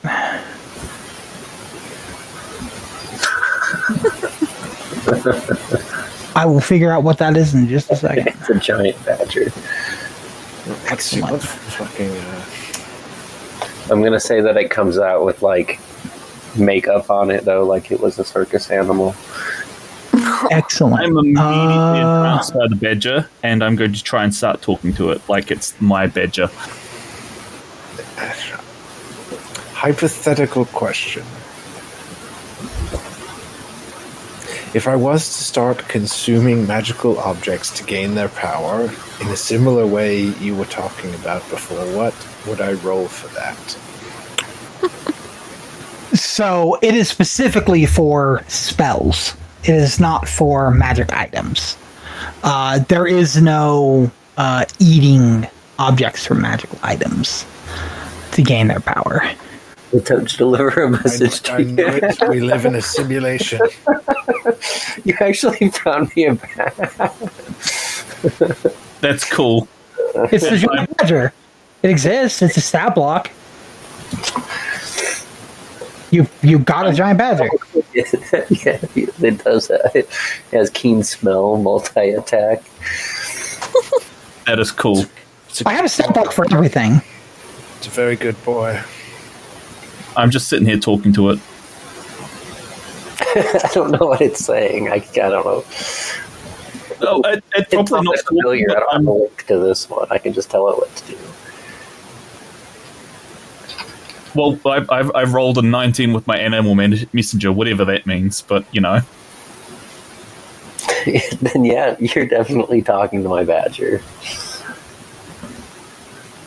honey badger, don't give shit.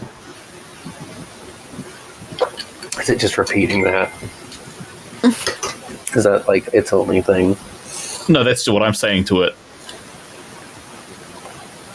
Can I eat the badger to gain its power? That was my original offer.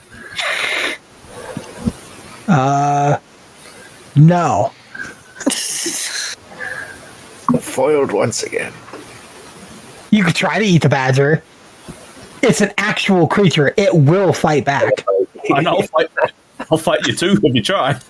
I wish not to encourage enmity between partners. I will restrain myself.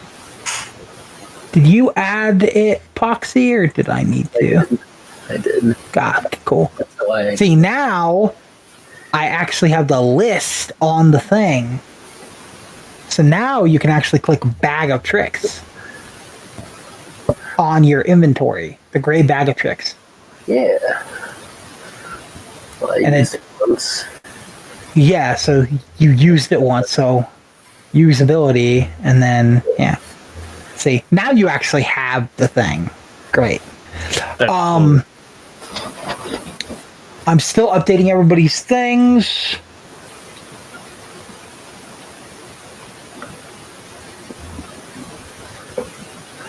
Wait, this is the giant badger, so this thing's probably like bigger than me. That's cool. Maybe. I don't know how big Let's see the if badger is. that's I can't bring up Poxii the on sheet it. for it. because I'm in front of it. It is medium sized, so it's probably about, I don't know, About the same 4 or size, 5 feet. Yeah. It's not like massive. Zamira, your stuff should be set. I already attuned you to your Wand of War Mage also, so that should be all good for you now. Sweet, thank you. Yeah. Percy. Updating you now. I don't think yours needs attunement, but it might. If so, I'll need to fuck with that real quick.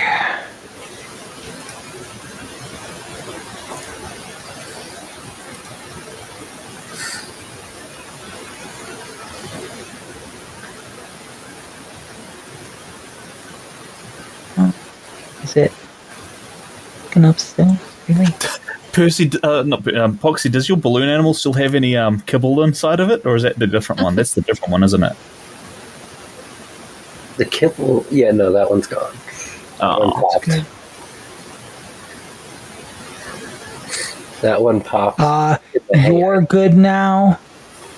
You've got your +1 sword, and then where's Miyakos? There's Miyakos. Oh, you were right. I'm not powerful enough to eat it yet. Use it as toothpick. Just don't blast your face off. It's like eating the barrel of a gun. I'm just used to casting from my fingers. Oh, Is what I meant. Oh, so flavor-wise, you can do that, yes. It does still count as being in your hand, though. Flavor's free. So flavor-wise, you can say, I'm casting it with my hands. Tastes very good. You don't currently have a Water the War Mage. I'm going to add one.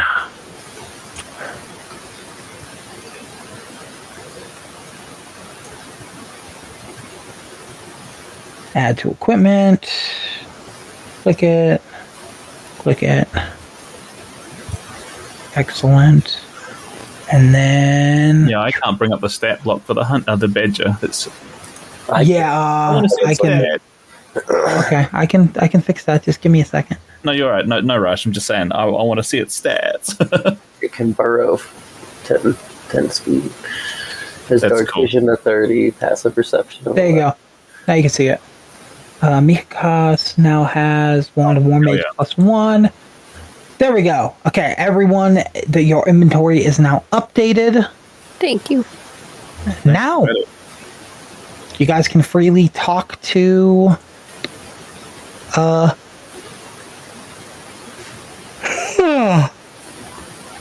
Drusties. your Drusties, yeah. I'm going to command the badger to do a little lion tamer like performance for Philip. Oh, He just sits there like sipping his whiskey. Yes, very good, very good.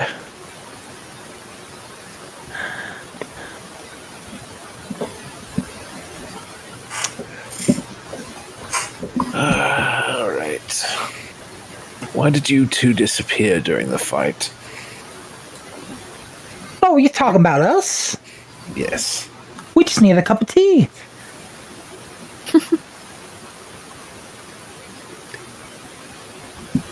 Can I have some? A cup appears in front of you floating with some nice chamomile tea in it. I try it. It is It's not- exactly the flavor you wanted. I've never had a cup of tea that tasted like Scotch whiskey before. This is amazing. It's magic tea. Philip makes everything exactly how you wanted it. Thank you. How can we repay you for your help? How can we get you guys to where you want to go? Oh, we'll get there eventually, darling. I think what we need to do is we need to go find a village to go to. I think there's a village just right down the way. One with lots of souls to harvest. Well, maybe. I don't know. We've never been there. Point the way and we'll follow, or we'll lead. Philip sits there. He shakes his head a little bit and looks to east. He smiles for the first time. Really, this is like a genuine smile, not the normal like courteous smile that he normally has. This is like an actual like happy for adventure smile. And he goes, "Well, now let's leave this dreary place behind. Wickmore Village isn't far, and I think we even have an estate waiting for us. The mayor sent us a letter ages ago saying it was a gift. Never got around to responding, but hey, maybe it's still there." And Adela moves over to him, and she touches his arm, and she says, "Oh, Philly, isn't this just serendipity? I bet the villagers will be jazzed to see you." And Philip nods and gives her, a playful, squeeze. And he says, "That's right, darling. Let's treat this little hiccup as a stroke of luck. A chance to see new sights." With a flourish, he twirls his cane and turns to all of you with a wink. She said, "Since you handle that train so well, how about you escort us to Wickmore Village?"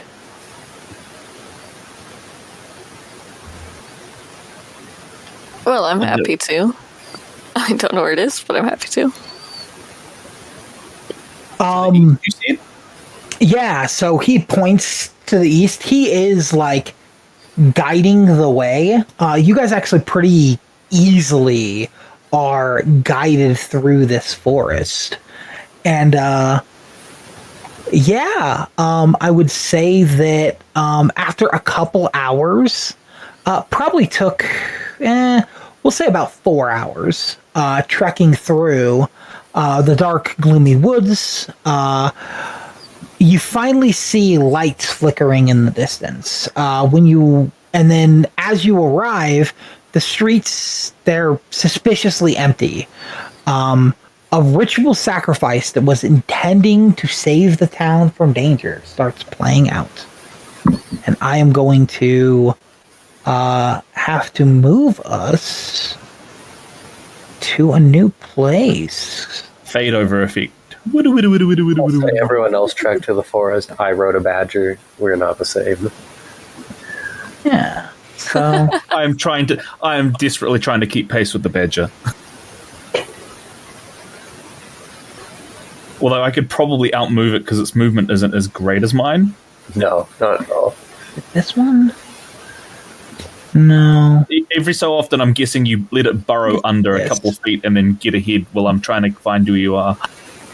Yeah. No, it's this. Okay. I'm a cat and mouse sort of. Angry, honey, thirsty. No. Yeah. The whole time I'm riding it, I'm just applying more makeup on it. You're applying makeup on the badger. Yes.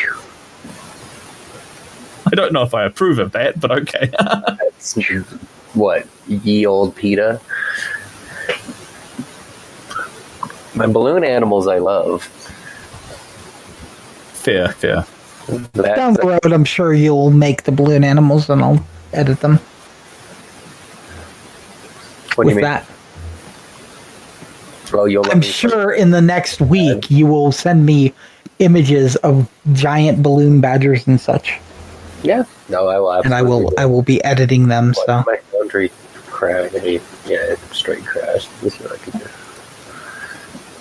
yeah, while I moved you to where you're supposed to be. I crashed my D&D too. That's wild. Yeah. I'm gonna bear back real quick because I need to use the restroom. Yeah.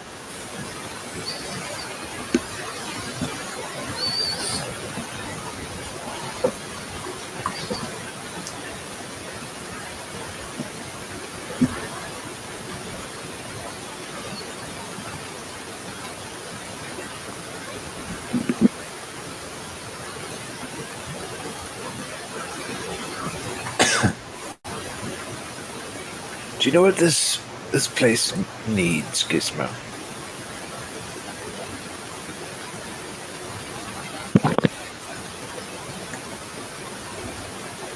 And I will say that everybody does get a long rest, I think.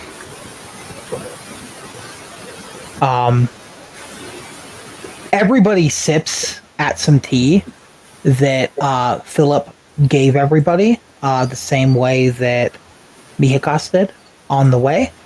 And when you do, you're filled and revitalized, as if you had taken a long rest while on the way. I open my little puppet mouth and just pour it in, and it just goes down the sides of my face. Yeah. Quite obscene. Tell me when everyone's back, and I will read what you guys see. I'm back. Yes. Well, I mean, I was never gone, but If everyone wants to take like 5 minutes to go and like go to the restroom and stuff, totally can. It's a good spot to take a second. So go to the restroom, grab some snacks, whatever you want to do. Chilling. Cool.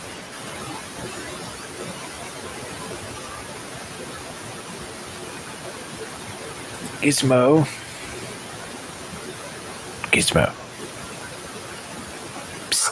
Gizmo ain't back yet. Cats don't listen.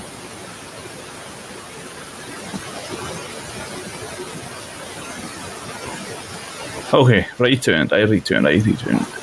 Hell yeah. Everybody here? Everybody ready? Yep. So, after about 4 hours trekking through, you guys see a village with some lights, and you finally arrive at Wickmore Village and find a quaint town comprised of humble timber framed buildings with shingles and roofs.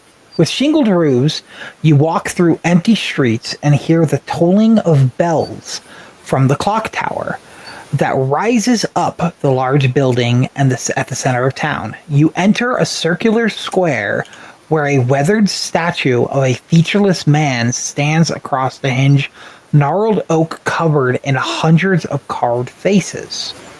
So, this is the gnarled oak. This is the statue of the man. Suddenly, a shrill shriek shatters the quiet, and you notice a struggling human shape at the base of the tree, bound and staked to the ground.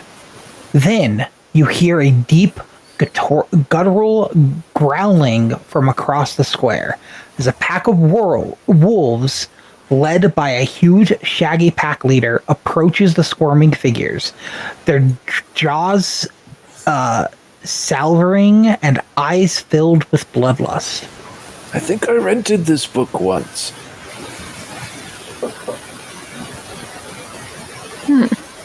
Hearing wolves, I'm going to hiss and take a charge. I'm not happy with them. That squirming figure could have knowledge we need. I will follow. I'm here to protect this stranger. I'm just going to send the badger in. So, we don't move in. Oh, we don't move it. Get my badger back. So, Psych.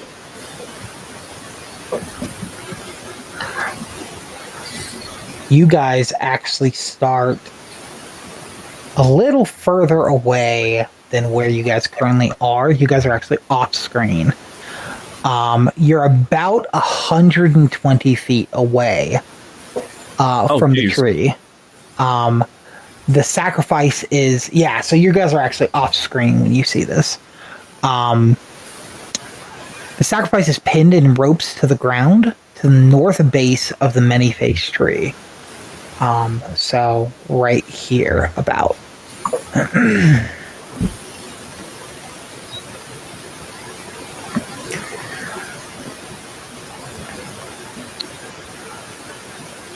So what do you guys do? I'm going to give you guys first action before any initiative starts. I have it. I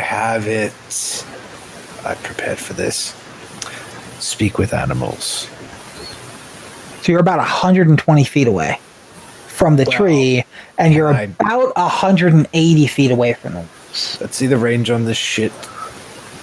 Range is, I actually don't know if it's... So theoretically, we're way back here somewhere. Yeah. Oh. Jesus. Well, nothing to do about it. Let's get as close as possible. Yeah, definitely getting as close as possible. Would you guys like some help? You know, Philip, you looks ask at you these guys. questions, I feel like you know that we're never going to say no, so just do it. Okay, but get close to me. If you're able. Okay. Sure. He tells everybody to move close. About within at least 10 feet of him. I'll make room for... I will tell you guys, this is a one-way trip.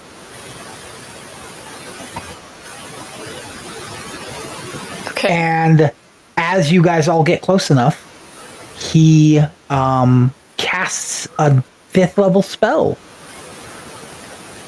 and he casts teleportation circle. And he is going to summon a circle around everybody and teleport you to about here.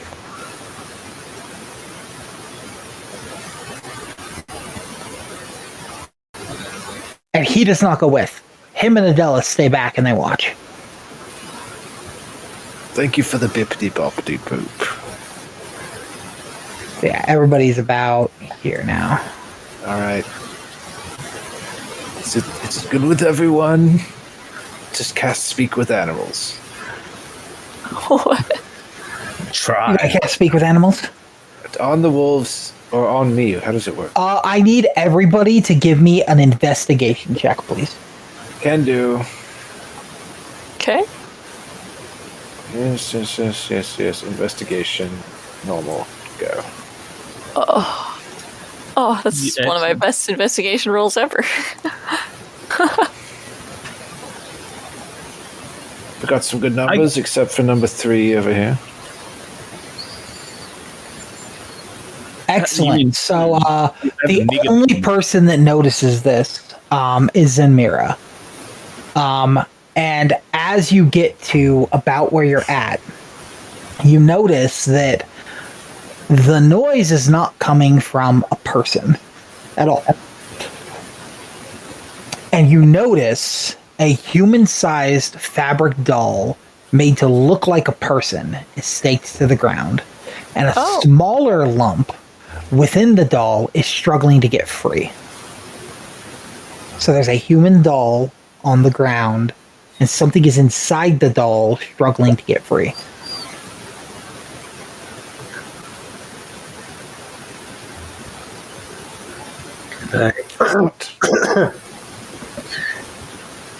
The wolves are going to move closer. Zen, do you notice something? I assume she has to communicate it to us. Yeah, she would. All right, so I let them know about the doll. Sure. What do you guys do with that information? I'm going to size up and start getting in front of it and then act as big as possible. You're just going to stand in front of the wolves. And size up. I'll take a defensive stance. Anybody else doing anything? What's my thing? Badger in with him. I'm moving in towards the wolves. Sending the badger in. Can I take just the...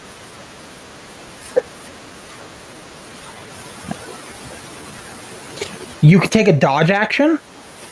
Or dodge bonus action? Bonus. Yeah. I gotta say, it doesn't matter right now, the dodge action stuff, because combat hasn't really started, so we're going through turns like crazy right now. Once we get into combat, it might actually matter. I get as close as I need to be and no further, and I cast... Actually, I want to stay as far away as possible, but I will cast Speak with Animals. Find out what your range on that is. So it's a self thing. It's as long as they can hear him, they can also talk back. Do you say anything? Do you say anything? Well, it's more like something I would want to do once we get into the scuffle. But I plan on using something like prestidigitation to conjure the smell of meat from wafting from this general area away from the scuffle. So as you cast Speak with Animal, there's one thing that you hear over and over again, and you hear, "Bah! Let me out! Let me out!" Wow. That spell works quite well, actually. Where does it come from? It comes from the doll that Zenmira was talking about at the tree. Do I get another action? Yeah, you guys currently are not in combat, so... Oh, okay. It just felt like we were about to enter it. Never mind. You are not there yet. Bad trigger. Okay, then I go investigate the doll. Are you going to try to, like, break the doll free? So I think I have something here for this. Let me see. No. I want to use identify to make sure that I'm not, like, gonna trigger like a magic trap. Yeah, so you identify the fabric doll as a sacrificial holder. Not magical. It's just a doll that holds the sacrifice. And they appear to be sacrificing whatever's in this doll. The top of the doll, you see there is a string that you can pull to open the bag. All right, pulling that string. We're getting the sacrifice for away from this god, whatever they're worshiping. As you pull the string, something jumps out of the bag. Yes. And there's a goat. A little goat. It's a little baby goat. And his name's Billy. And he goes, "Thank you." You're welcome.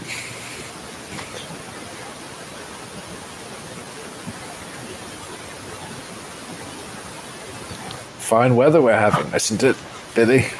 He turns and looks and sees the wolves. Yeah, they're kind of aura farming over there, aren't they? And he starts to run. And a couple of the wolves, as he gets a little away from you guys, circle over here. And they are apparently, it seems that if the goat is not within your guys' protection range, the wolves will just hunt it down and kill it. I have a solution. Temper. And with that thought, I would like everybody Oh boy. to roll initiative. Fine. Let's go.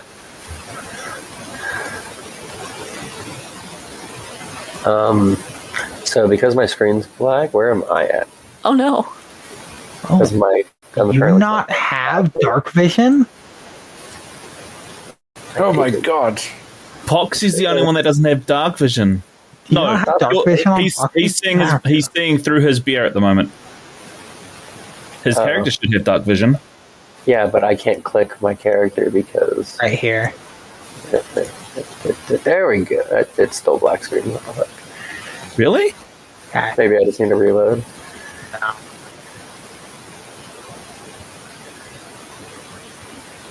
Oh.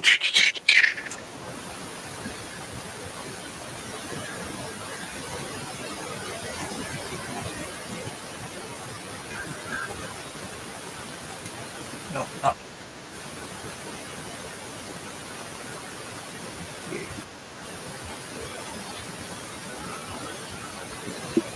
Wait, I thought your character had. I thought the race did too. You do not have dark vision. Ooh. Whoa. Really? Oh dear. Ooh. To take that as a feat. No, our wizard has the goggles, doesn't he? Does. He's using them. Because he wants to aura farm, that's right. This just changes one thing. I can fix it real quick. Because we picked some stuff for you. And this is one of the things that I mean, like when we find something that's wrong, we can fix it pretty freely. So I'm actually going to do that real quick. Because your Eldritch evocations, there was one we didn't grab because you had dark vision. So we remove the false life, and we give you your Devil Sight. Cool. Eldritch evocation. And then I go here, I go here, I go here, I go here. Wait, what does it look like if we don't have? I'm guessing it's just pitch black out. It's Yeah. a pitch black space. There's no light in this area. Threadborn do not have dark vision. Fun fact. All other races in this. They don't have campaign other do. organs. They shouldn't have eyes either. True. No, He's got button eyes, yeah. So I'm button eyes and a little puppet like mouth flap. Getting character data. Frog. Hi, Mr. Frog. Reason Hi, I the bug. exhale I love you. A floating. This is the end. There you go. And then I need to go to feet. No, go to sheet. No, character. Threadborn tiny. When is it time? Now to fight? can you Hello. Hello. Nope. Let me reload. Let me delete Poxii and put him back in.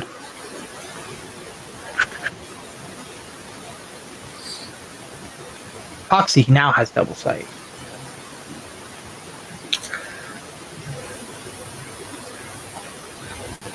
Yeah, now I can see. Cool. Okay. Oh, you imported As- that picture already. One of us. One of us. I did. Yeah, I updated the badger picture. I'm getting good at it. Badger's Okay. picture is real cool. I love that. Okay. Let's roll our initiatives. There's the dire wolf. There's one wolf. And I'll say I'm holding the bag for like 5 minutes. The magic that makes me a clown kind of made it mismatch colored and all patchy. That's cool.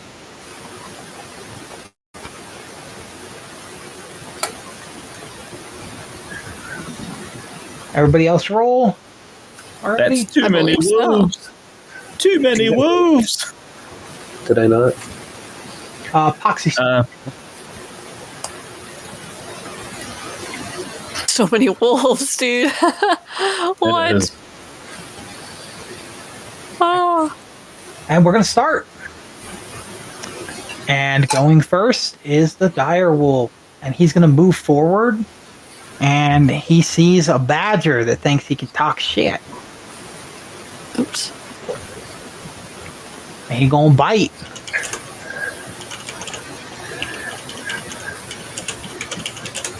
That's going to be a hit.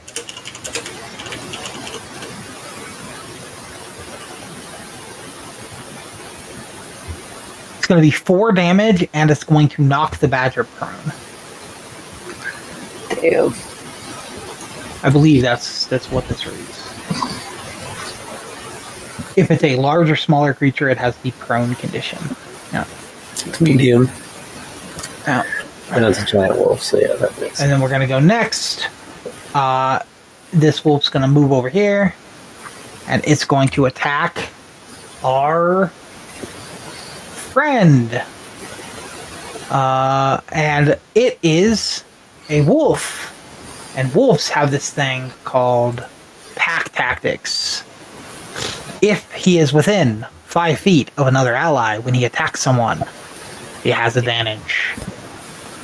So he's going to attack with advantage.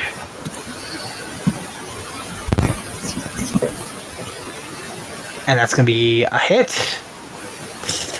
So this is when you can deflecting, by the way. Oh, it is You attacking can me? use your reaction. Yeah, it's attacking Yeah. you.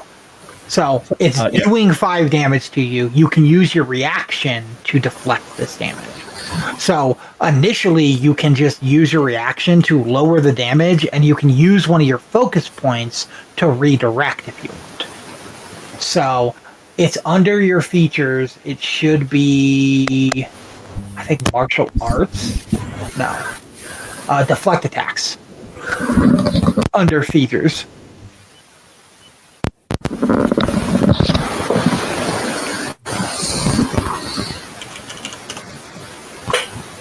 So, are you choosing to deflect attacks? I still don't see it. So it's under features. It's the 3rd thing on the top. Deflect attack. Oh, okay, it's on its own. Yeah. Yeah, I will redirect. We had a short rest. Didn't we not? So before you know if you can deflect it. First, you lower the damage with deflect attack. So deflect attack lowers damage. You roll how much it goes with the healing. When an attack hits you, you roll its damage, includes bludgeoning, slashing, or piercing. And you click the healing button.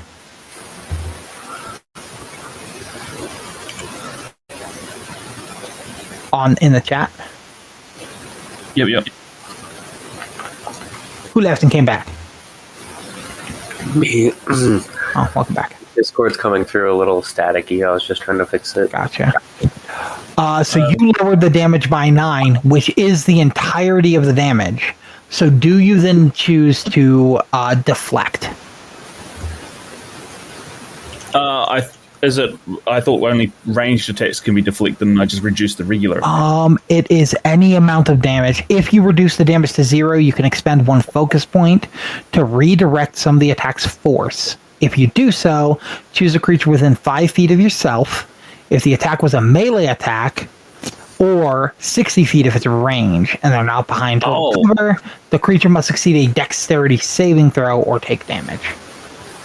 I'm gonna hit it then with the redirect. Okay, let's see if it does the dexterity saving throw. I don't. So it's redirect attack. Yeah. And you're targeting ain't the only one that's there, so I will go here. Let's see if it succeeds. Would I have been able to change my skin of coffin nails when we had that rest? Yes. Yeah, No, because you didn't actually rest. You just got a rejuvenating heal. Oh, okay. It did succeed, so it takes no damage.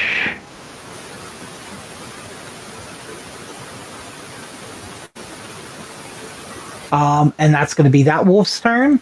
We're going to go to the next wolf. And it's going to move up. And it's going to attack a badger. With advantage. The badger is prone, so it would have advantage also.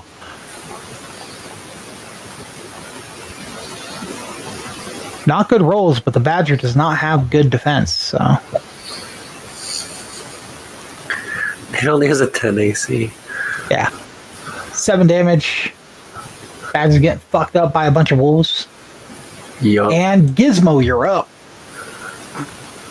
Oh, the badger goes directly after you, I think. So, yeah. After me, yeah. Yeah. I don't know why I got there. I'm going to hit this one with my cursed claws. Sure. If I target it properly, there it is. It's targeted. Yes.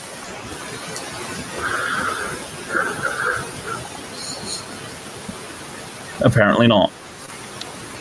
Yeah, that's going to miss. I'm just going to bonus action hit it and hit it again then. You're going to flurry or just unarmed? Actually, I'll just unarmed as my bonus because that doesn't cost me my key point, does it? Correct. So, you could just unarmed. Yep. Roll to hit. Wah, wah. Nope. That's going to miss. And that end soon. Okay. This one is going to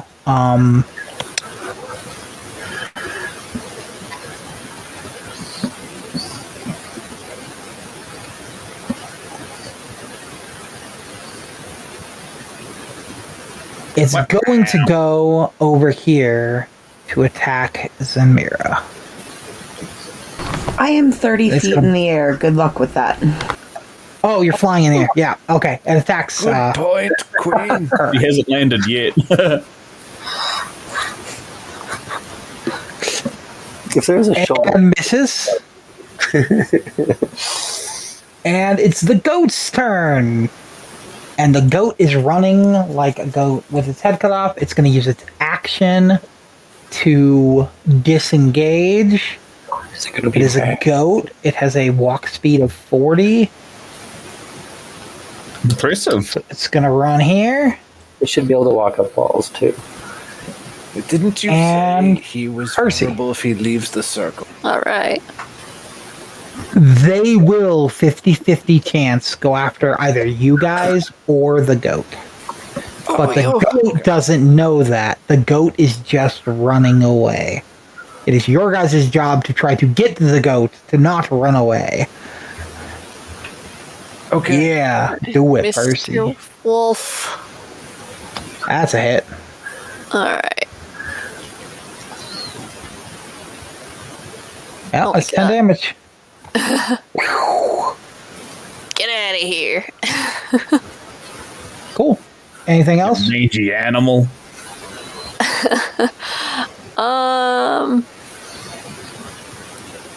No, I'll save it.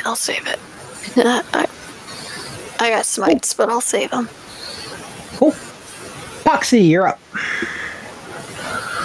So God, you're so tiny. I know, I love it. Have you gotten smaller? No, Hey, his size is actually right. I can put him in corners and shit. Oh my gosh, he has gotten Holy smaller. crap, he has gone smaller. He's like a No. flea. no, I He's like a haven't. What are you flea. talking about? No, never happened. Little flea. Never happened. I'm gonna cast Find Familiar. And we're gonna bring Pops back. What form of pops are you bringing? The flying monkey. So the Quasit, which doesn't actually have a flying, but it has wings. The imp. Oh, the imp. Okay. This is the imp. Ah, you're right. It does have ones. Oh, that's cool.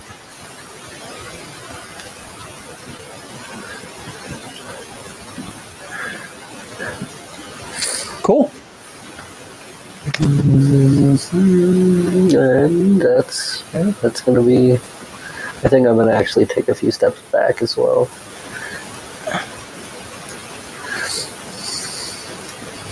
Yeah, and end my turn there. And then it goes Badger, then the imp.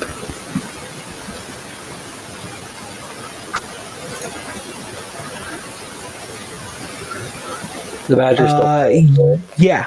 Yes, he is. So he can take half his movement to stand up. We'll do that. And then he probably just attacks. Mhm. Because he's kind of a little quazy, man. He's a little surrounded. Attack, so I get two bite and a claw. Yeah, with it, it's 2 attacks, 1 bite, 1 claw. Natural 20. Roll that crit. He's attacking the big wolf? Mhm. Or, yeah, okay.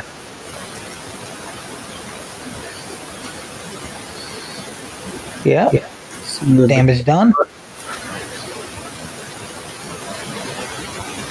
Oof! Dang. Badger's Almost. beast! And then Jesus.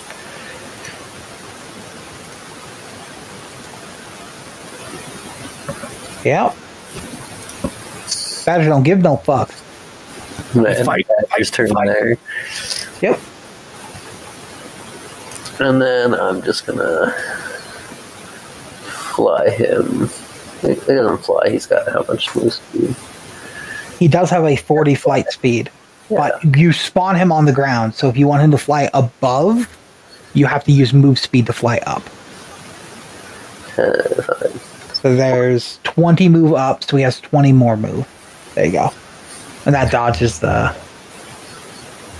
The attack of opportunity. Yep. Okay. That's it. Okay. Zanmira, you're up. Alright. God, I love how I did shrink again. That's great. Can't I am even see you going in. to cast Witch's Bolt on the big guy. Big guy? Sure. I do think you would have to move around the tree, because you're 30 feet up. Oh, This is a okay. full-grown tree. It does have branches. So you'd have to go, like, probably here with the tree branches. That's good. It's just you're 30 feet in the air, so you are definitely tree branch height. Oh, that's a miss. Alright, that ends my turn. So it's a miss, but you are still concentrating. So the way Witch Bolt works is hit or miss. You still have the tether. So each turn you can still bonus action to do the D12. Yeah, but I can't bonus So you- action until the next one. On subsequent, yeah. Yep. But just so you know, it's still tethered right now. Okay, this guy's turn. Can he even make it there? He can. The goat is in range. So, I haven't even gotten to protect him yet. I was trying to protect him from the start. on a 1, the wolf goes for the goat. On a 2, it goes for someone else. It rolled a 2. So it is going to go after someone else. I do think it sees that there is a messed up one of its pack. So I do think it goes after Percy. Well, hello. Because they are packed tactics. That's going to be with advantage. Oof. 15's a miss. That's going to be its turn. Other wolf. Is this close enough? It is not. So it's going to go here, and it's going to attack the badger. With advantage, I think this is it. Not big pops. Big buff. He died as he lived, drooling and Yeah. stinking. It takes 5 damage and dies. And Love it when you call me deflates Big with Pop. a whimsical. And Miyakas, you're up. I'll do this in remembrance of Haram Badger. Around badger. So, I get the feeling that if one of these wolves, even the little one, gets a hold of the goat, it's over. So we could beat these guys, but I need to protect the sacrificial goat for our purposes because we need sacrifices too. So, with that in mind, His name's Billy. Billy. You know this because he told you his name because you can talk to him. Yes, You can also talk to the other wolves. I can. So here's the thing.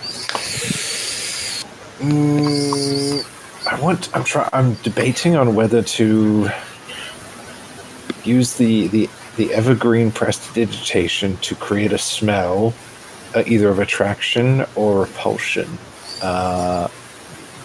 What To smell keep- repulses an entire wolf pack? I'm thinking large bear piss. Well, I'm thinking if I can cast press it. Now, if this is too specific, I can do fog cloud maybe, but I can cast. I can get close to Billy, perhaps cast bear piss on him, and communicate this verbally to the wolves. That hey, this guy, he looks like a goat, but actually he's a bear. You can smell it, right? You know, that kind of thing. What do you team? Yeah, this is really fun, actually. This is a team decision here. go for it. I'll let you do it. Do we Yeah, have a go for eyes it. Team. All right. So I can go this far. You're gonna have to want to walk a little differently. How do I walk differently? So when you're walking, you go here, and then over, and then up. What? So you don't Because have if you walk next to him, he will attack you. Oh, cool. Okay, I see. You never want to walk out of the attack range of a mob because they will attack you, and wolves have knocking you prone if they hit you, All right, cool. Well, which would then ruin your entire plan. I appreciate your pointers. Yeah. Let's get the target here. Yeah, excellent. So It's just you so- are. Yeah, so goat piss worked. It smells like goat piss. Excellent. bear pit. Now, I'm verbally Yeah, shouting. bear piss. It's a bear. It's a bear. Really? excellent. Wait, I would so- like you to roll deception with disadvantage. Sure. God. Sure. What is this? Deception. Deception, not perception. Do I have? You're trying to lie to a pack of wolves. Yes. Survival stealth. Do I have deception here? Is it under attribute? The fish person. It's under attributes. It is. This is funny. It's DEC. It's on top. Yeah. Disadvantage. I think it's not going to be good. I already have minus. Oh my god. 2 ones. Double critical fail. So you hear the wolves, and they go, "What do you think we are, idiots? That's all our meal. They sacrifice for us. It belongs to us." And you see in unison, every single wolf's eyes turn crimson red.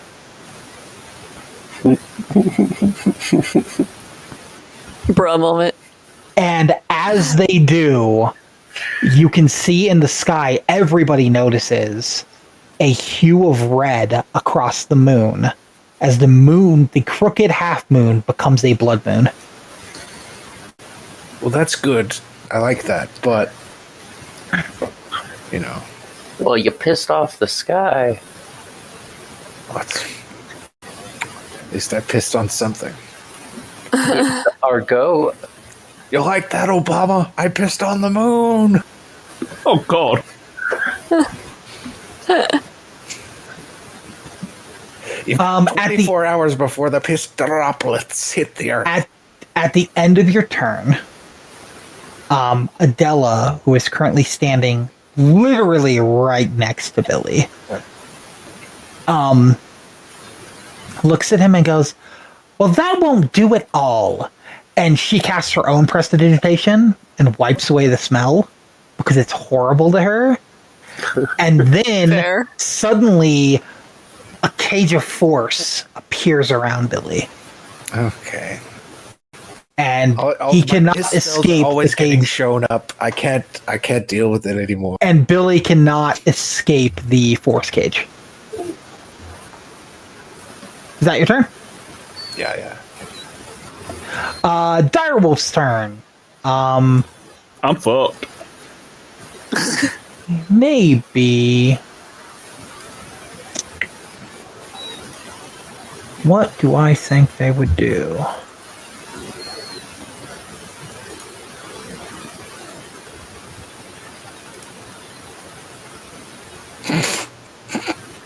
I had to reload my tabletop again. Sorry. Yeah, I think.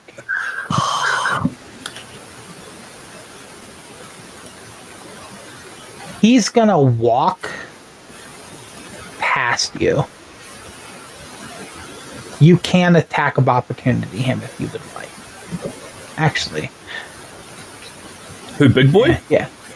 Yeah, Oh fuck! I'm swiping at him. He killed my honey badger. sure. Well, this one killed your honey badger, but Well, they're killing my honey Yeah. badger. yeah, do it. It's not even my honey badger, but they killed him. Yep, roll damage. Haram Badger. I'm just hissing at him. You fight me. Six. Fight. Fight I'm- me. I'm just happy that you're naming the familiars. They're all And he looks at Miyakas and he's like, lying to us. And he's gonna attack you. Fine, I can do combat. And he's gonna hit you. And he's gonna knock you prone. Good thing spells work from any bodily position. He's not listening Okay. to my taunt. As I hit him after he's trying to run past me? No.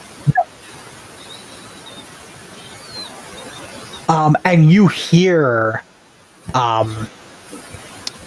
him say to all the other wolves, "Kill the liar." Oh god, I'm at 7 HP, fellas. It's not looking Oh, good for old- Miyakas, what have you done? for old And Piss. we're gonna have another one go. prestidigitation, man. for old over piss And- bastard. here. The piss. He moves. Well, maybe. The can I piss move him? There we gambit. go. And he's gonna move over to Miyakas, and he's gonna also attack you. They got bigger fish to fry. Yeah. That's a lot of damage. Well, And he's gonna hit. remember me, Billy. And that's gonna be 7 damage. Gotta as remember you are now doing death saving throws. Well, okay. Is this a death save? Okay. Well, you don't do death saves yet. Okay. You do them on your turn. And this one's going to also come over, and he's going to give you 2 death saving throws. Immediately. So I do it now? That's no. So I'm going to put them on you. Yeah, those aren't death They're saving automatic throws. if you're already down. So I have to pass 2 throws, is what you're saying, yes. So you have to succeed in 3 death saving throws to be stable. If you fail on 3, you die. That's a death saving throw work. Currently, because you just got hit with a melee attack while already down, you have 2 death saves already negative. It's an So if automatic you fail if you hit. so the way you do death saving throws is you roll a d20. Anything above a 10 is a success. Anything below a 10 is a fail. If you roll a 1, it counts as 2 fails. If you roll a 20, it counts as 2 successes. You currently have 2 fails. And Gizmo, you're Dying up. so much if I wasn't getting spell mogged by our fancy hosts over there. Oh, I'm charging this one. You don't turn your back on me and think I'm not going to come and hit you. Excellent. Do your worst.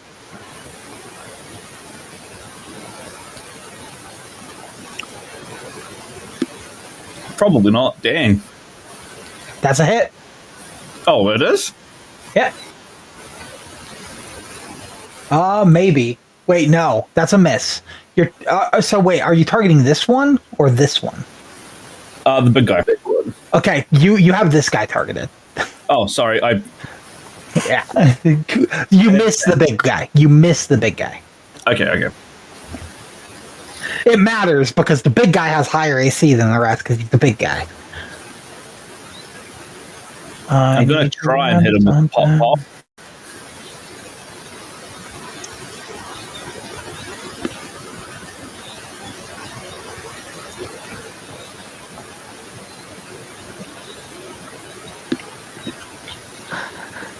And my second pop. Oh, one of the pops hit him, I think. I hope. Correct. The first one hits.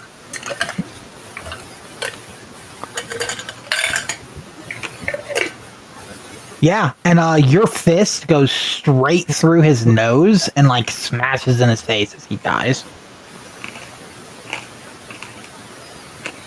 The big one? Yeah, Oh, they're just wolves. Oh, my boy, Gizmo. I say from They town boy. are just wolves. Down, boy. I'm going to challenge the rest of them then. Come at me.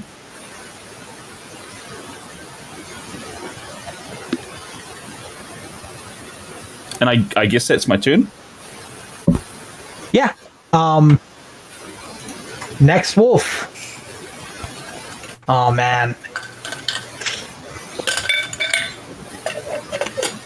This wolf's last order was to kill Miakas.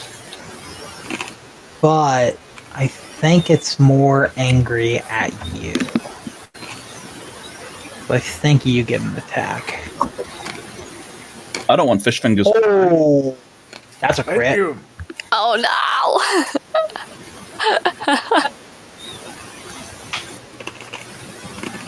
Still not bad. It's only 9 damage. Okay. They're dire wolves. It is Billy's turn, and Billy tries to like get out of the cage and walks around a little bit and is stuck in the cage. Percy, you're up. Oh boy. Oh Lord. Okay. Can you do some sort of like a wide sweep that hits? I know, right? You know. I don't think I have that kind of. You do not have the ability. great axe. No, I don't have the great axe cleave, so I just have to do my best. I have to do my best. I have to do my best. Okay. So can I just do that?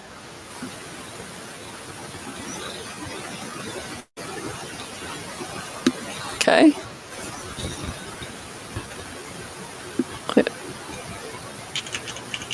That's a hit. All right. We go.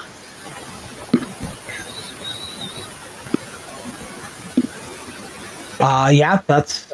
Which one are you targeting? The near death one. Yep. Yeah, he dies. Okay. Turns out All one right. health is less than 10. I think I have a bonus action. I don't know how it works here. The radiant damage. The divine smite. So you would do more damage to the wolf you just hit. Oh, gotcha. Okay, so it wasn't Yeah. actually anything. Not even needed, yeah. Okay. I'm guessing I'd have to do this at the beginning of a move too. My hungering blade that I forgot I have. Yeah. Okay. Then I Remember, you also have your racial feature too, because you're a scarecrow. the dancing lights. No, what is it? The culling. If a creature's bloodied, you can do culling. an extra 1d12, equal to your proficiency, which I think is a 3 right now. Yeah. I don't think anybody's No, bloody. proficiency is a 2. Everybody looks pretty Right, chill. but there's been a couple times you've been fighting bloody things and haven't done it. Okay. The train Well, for one. let's She wasn't see. quite on track for that. Yeah. Alright, I guess we'll bless. Hashtag bless. Who you blessing? Pre-blast piss. Let's You see. cannot bless Miakas. Oh darn! Okay, Because he well, is saving Want throws. it anyway. I would So the other 3? cheat. the other three. No. The other three. Okay. Poxii, Gizmo, and Zenmira get bless. So you add a d4 to all your throws.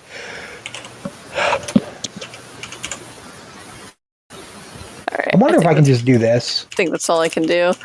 I'm curious about something. I I'm say ending my testing. turn, forgetting I had lay on hands for me. Testing. Oh yeah, Rip. it Well, Oh, worked. well, didn't mean to move all of you. Wild. It worked though. Yep, it did. Poxie, you're up.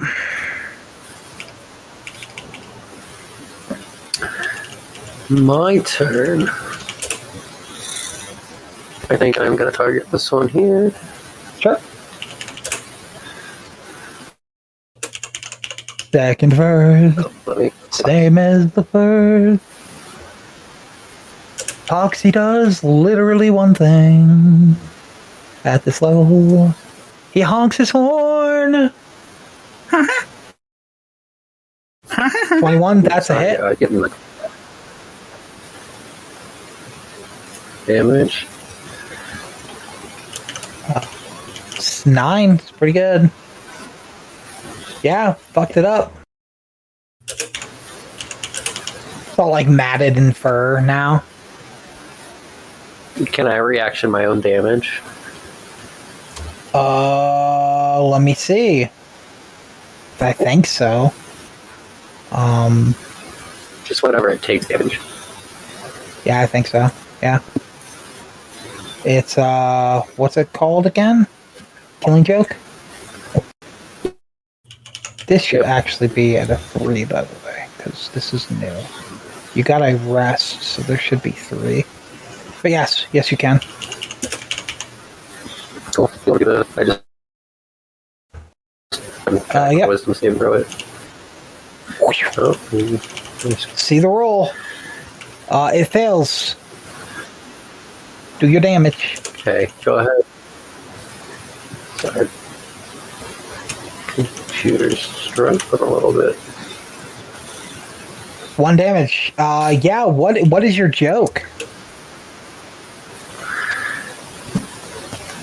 After it gets hit with the balloon, I'm just gonna say that when it hits, it's just a burst of confetti. Right. It does the extra damage.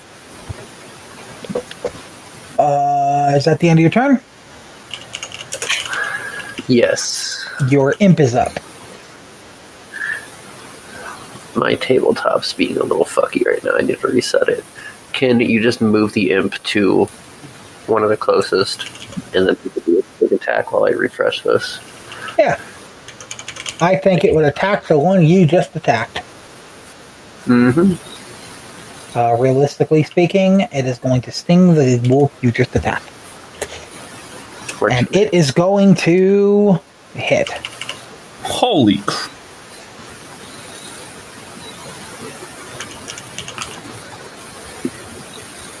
Why does it say 3d6 piercing? It's 1d6 piercing. And it's... Okay, I see what it is. Yeah. That's a lot of damage. It dies. As the stinger goes straight through the eye.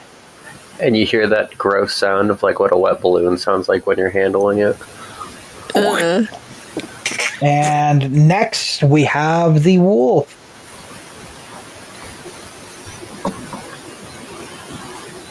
This is going to move. And unfortunately, Mihakas is not going to be allowed to do anything. For he is going to get 2 more death saves. Fails. And as Mihakas dies, he closes his eyes.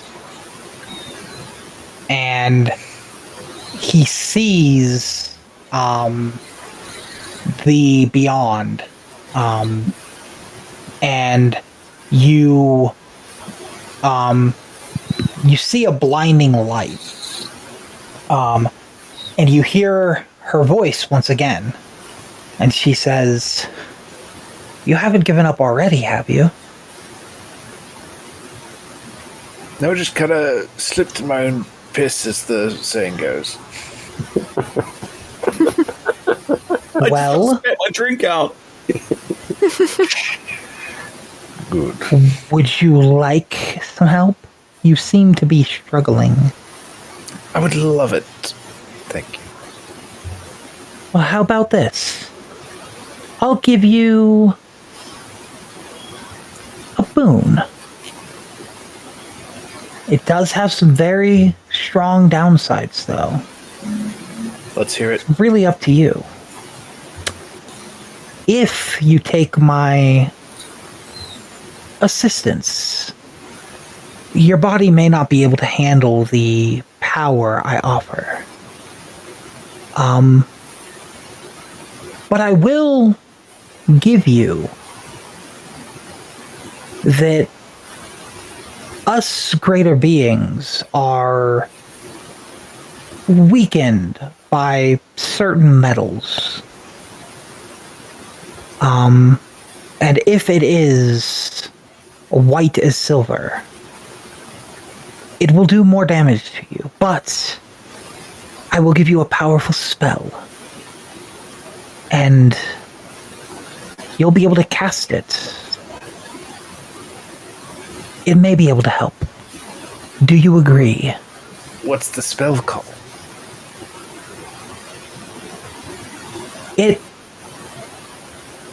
Some would say it's druidic in nature, but all good wizards use it. It lets you turn into different animals.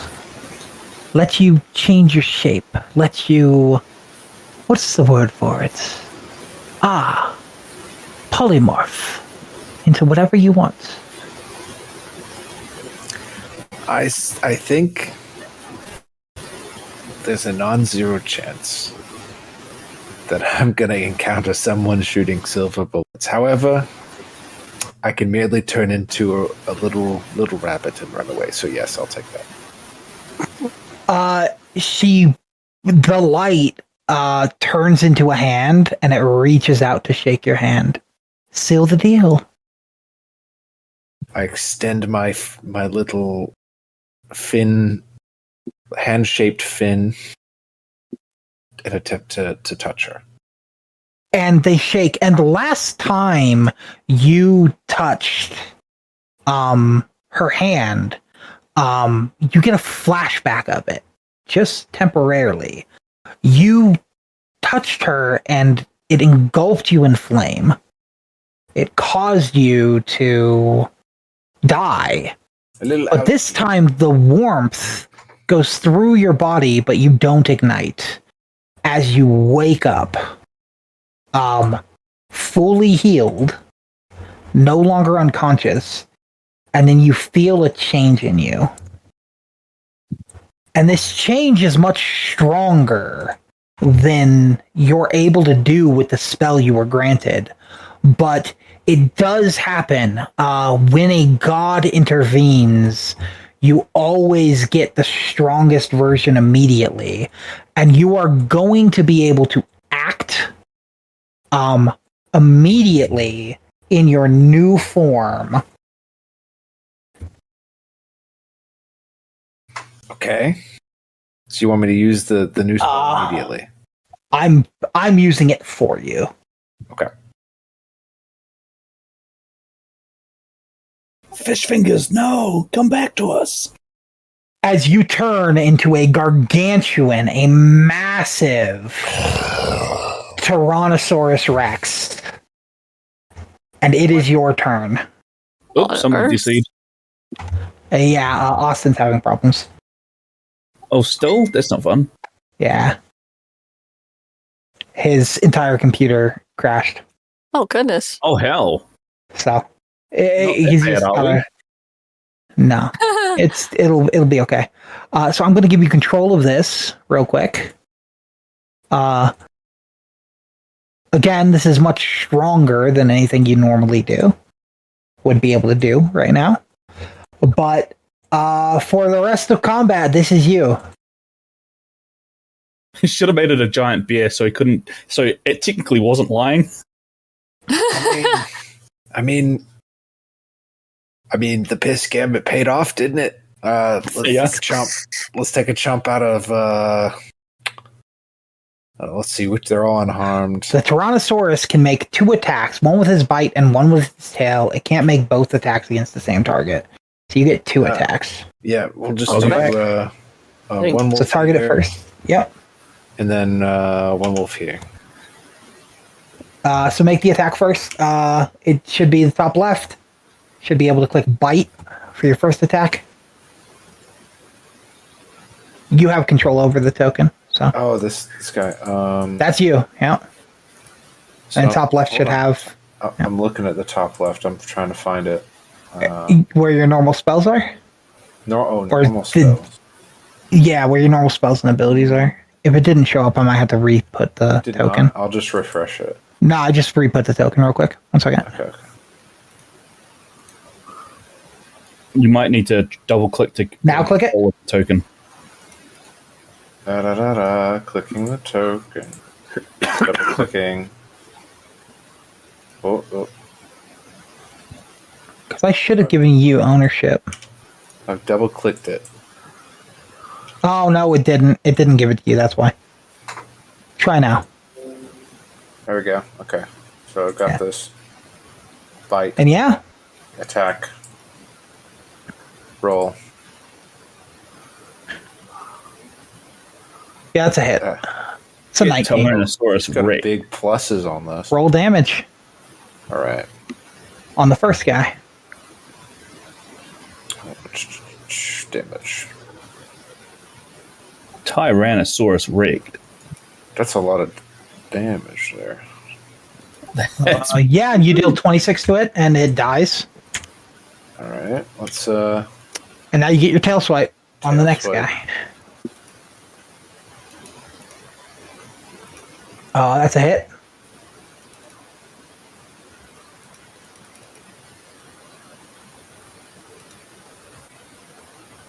Yep, that's a kill. Whoo-hoo, damn. Anything else you want to do? Let's go ahead and. You have a 50 move. I have 50 moves. Will you 50 move speed, yeah. It won't let me log in because it says I'm still in session. Kick player.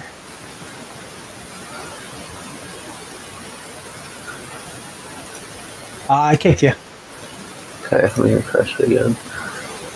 Let's go for let's just go for a roar in the direction of the final 2 wolves. Yeah, they're a little intimidated for sure. It's just like we need the wolf population is around for a reason. Let's just kind of roar and see if we can intimidate them. Get out of here. Yeah, they're definitely a little scared. Zenmira, you're up. Alright, I am going to magic missile this one. Sure. Don't let him get away. Roll that damage. It still says 6 out of 6. It won't let me. Like Yeah, when you go to not in click here. the drop down to select a character, it won't let me actually select one. Fuck. Yeah, you're not in here. I believe you. I've closed the window a few times too. Might need to reset the host. Yeah, we could do that real quick. 13 damage? Yeah, it does. Hell yeah. Yeah, let's reset it real quick, guys. My bad. Yep, it's fine. All good.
Gained the ability to cast Polymorph.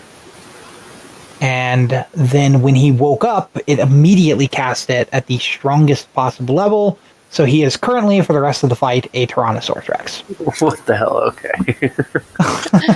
And he just Tyrannosaurus wrecked 2 of the wolves. Look at Yeah, for like the 80 size of my icon next to yours. My God. Just, I thought when you entered, you might want to know what the fuck was Yeah, going on. thanks, because Is that your fighting turn? Is that your turn, said Mira? We can try, Yeah, that was my turn. but we're not fighting it. Cool. Wolf's turn, and I think the wolf is just gonna fucking cheese it. His pack is gone, there's a fucking T-Rex. and Miyakos, you're up again. Okay. Wait. The wolf is still over. He's running away. Formality. Okay. We Up to you. We charge with the 50 feet of movement. 2 more. Yep, that's as far as you can go. and we're screaming Haram Badger at the top of the T-Rex's lungs. Sure. This is the one that killed Haram Badger. That's why we're yelling. Gizmo, you're up. I'm going, and I can get to it. Bonus action dash.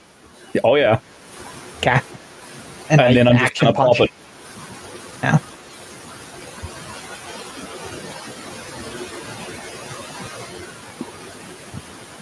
Punch it. Yeah, for some reason it keeps coming up twice. Oh, Yeah. no. That's a hit. Roll damage. I'm just missing and die. 9 damage. Yep, it definitely hurts. I'm pissing. He's It is fucked up. For the sake of brevity, yeah, you guys are definitely going to be able to chase down this wolf and kill it. I'm going to say it dies. Does he eat it? He's been trying Sure. to eat it all night. Yeah, the T-Rex eats the wolf. I am then going to say, as combat comes to a close, the T-Rex form does vanish. And Billy is still alive. So by the way, polymorph normally, and I will if you want, I'll give you a list for you because it's kind of a big list. You can transform into any beast lower combat rating than your level. So your level's 3, so you can transform into any beast combat rating 3 or lower. Which is pretty cool. There's a lot of them. I can get you a list, and then we can talk about which ones you actually want to pull from the list, so I can grab the tokens for them, like I did with Poxii. Right. That way they're already prepared, and I don't have to go look for them, and you have them. You can also like pull up pictures and like change how they look and stuff if you want to. You can like make images on ChatGPT. Yeah, like I generate all my balloon animal. With that though, we are going to close out the session. At the end of combat, you guys have rescued the goat. Mr. Billy is safe and sound. Somebody died for pissing off. Both the Druskenwalds. Adela is just full-hearted clapping. She's like, brava, brava. And you see Philip very politely, just his hands like close to his chest, just doing like the polite clap. But they are very happy with what you guys have done here. And that the ghost's protected. As I want to point out, as you guys get close to the cage, right before it goes away, who wants to try to touch the cage? Who would try to touch the cage to see if the ghost's okay? I would. Would we all? Excellent. When you try to touch the cage, you realize it is not only a cage to keep Billy in, but to keep forces out. And none of you are strong enough to break the force cage. Oh. It is impenetrable. And then Adela looks at you and is like, don't worry, honey. She's safe. And then she snaps her fingers and the cage vanishes. And Billy's there all happy. We're going to end the session there. Ooh. We'll have to figure out see what happens next week. Fish fingers the goat. I would not finger the goat. No, you are the goat. Greatest of all time. Because you killed him. Fun fact, you can actually turn into a goat now. Because you have polymorph. And goats are beasts. Thank you. So yeah. There you go. There's the session. The next piss gambit. Bravo. You guys beat your train. You guys got some magic items. You guys fought a bunch of wolves. You guys now have a guy that can polymorph but is weak to silver. Your ramshackle bunch is all gaining your dark bargains slowly. That's cool. That is cool. I love it. I love it. I will state that I did decide that if someone that has a dark bargain dies a second time, they lose their dark bargain and are gifted a new one. Oh. So, yes. So if you die again, They don't stack. they don't stack. No, yeah, yeah. That does make sense, I guess. If they stack, Yeah, it would be they're way powerful. too OP. Can we choose to keep the one that we have, or do we have to get a new one? You have to get a new one. Oh, okay. The gods decide that you weren't worthy of that gift, so they try to offer you a new one. You can also tell the gods no, but then you'll probably just die. Got to collect them all at least once. The dark bargain is part of them using their magic to resurrect you. Yeah. No, that's cool. So, but yes, so if you have a dark bargain and you die, you lose the dark bargain and you're gifted a new one. If you don't have a dark bargain and you die, you get a dark bargain, and the first dark bargain is always flavored towards what I think your character would realistically be doing. A powerful spell, hating water but being able to make the skin harder, and to be announced for the other three. And then furthermore afterwards, if we do die again. Then it's less flavorful and more, well, it didn't go that well, maybe we'll try this. Yeah. But yeah, there you go. Wonderful session, sir. Thank you. Thank you. Yeah, Very fun session. Thank you. Yeah.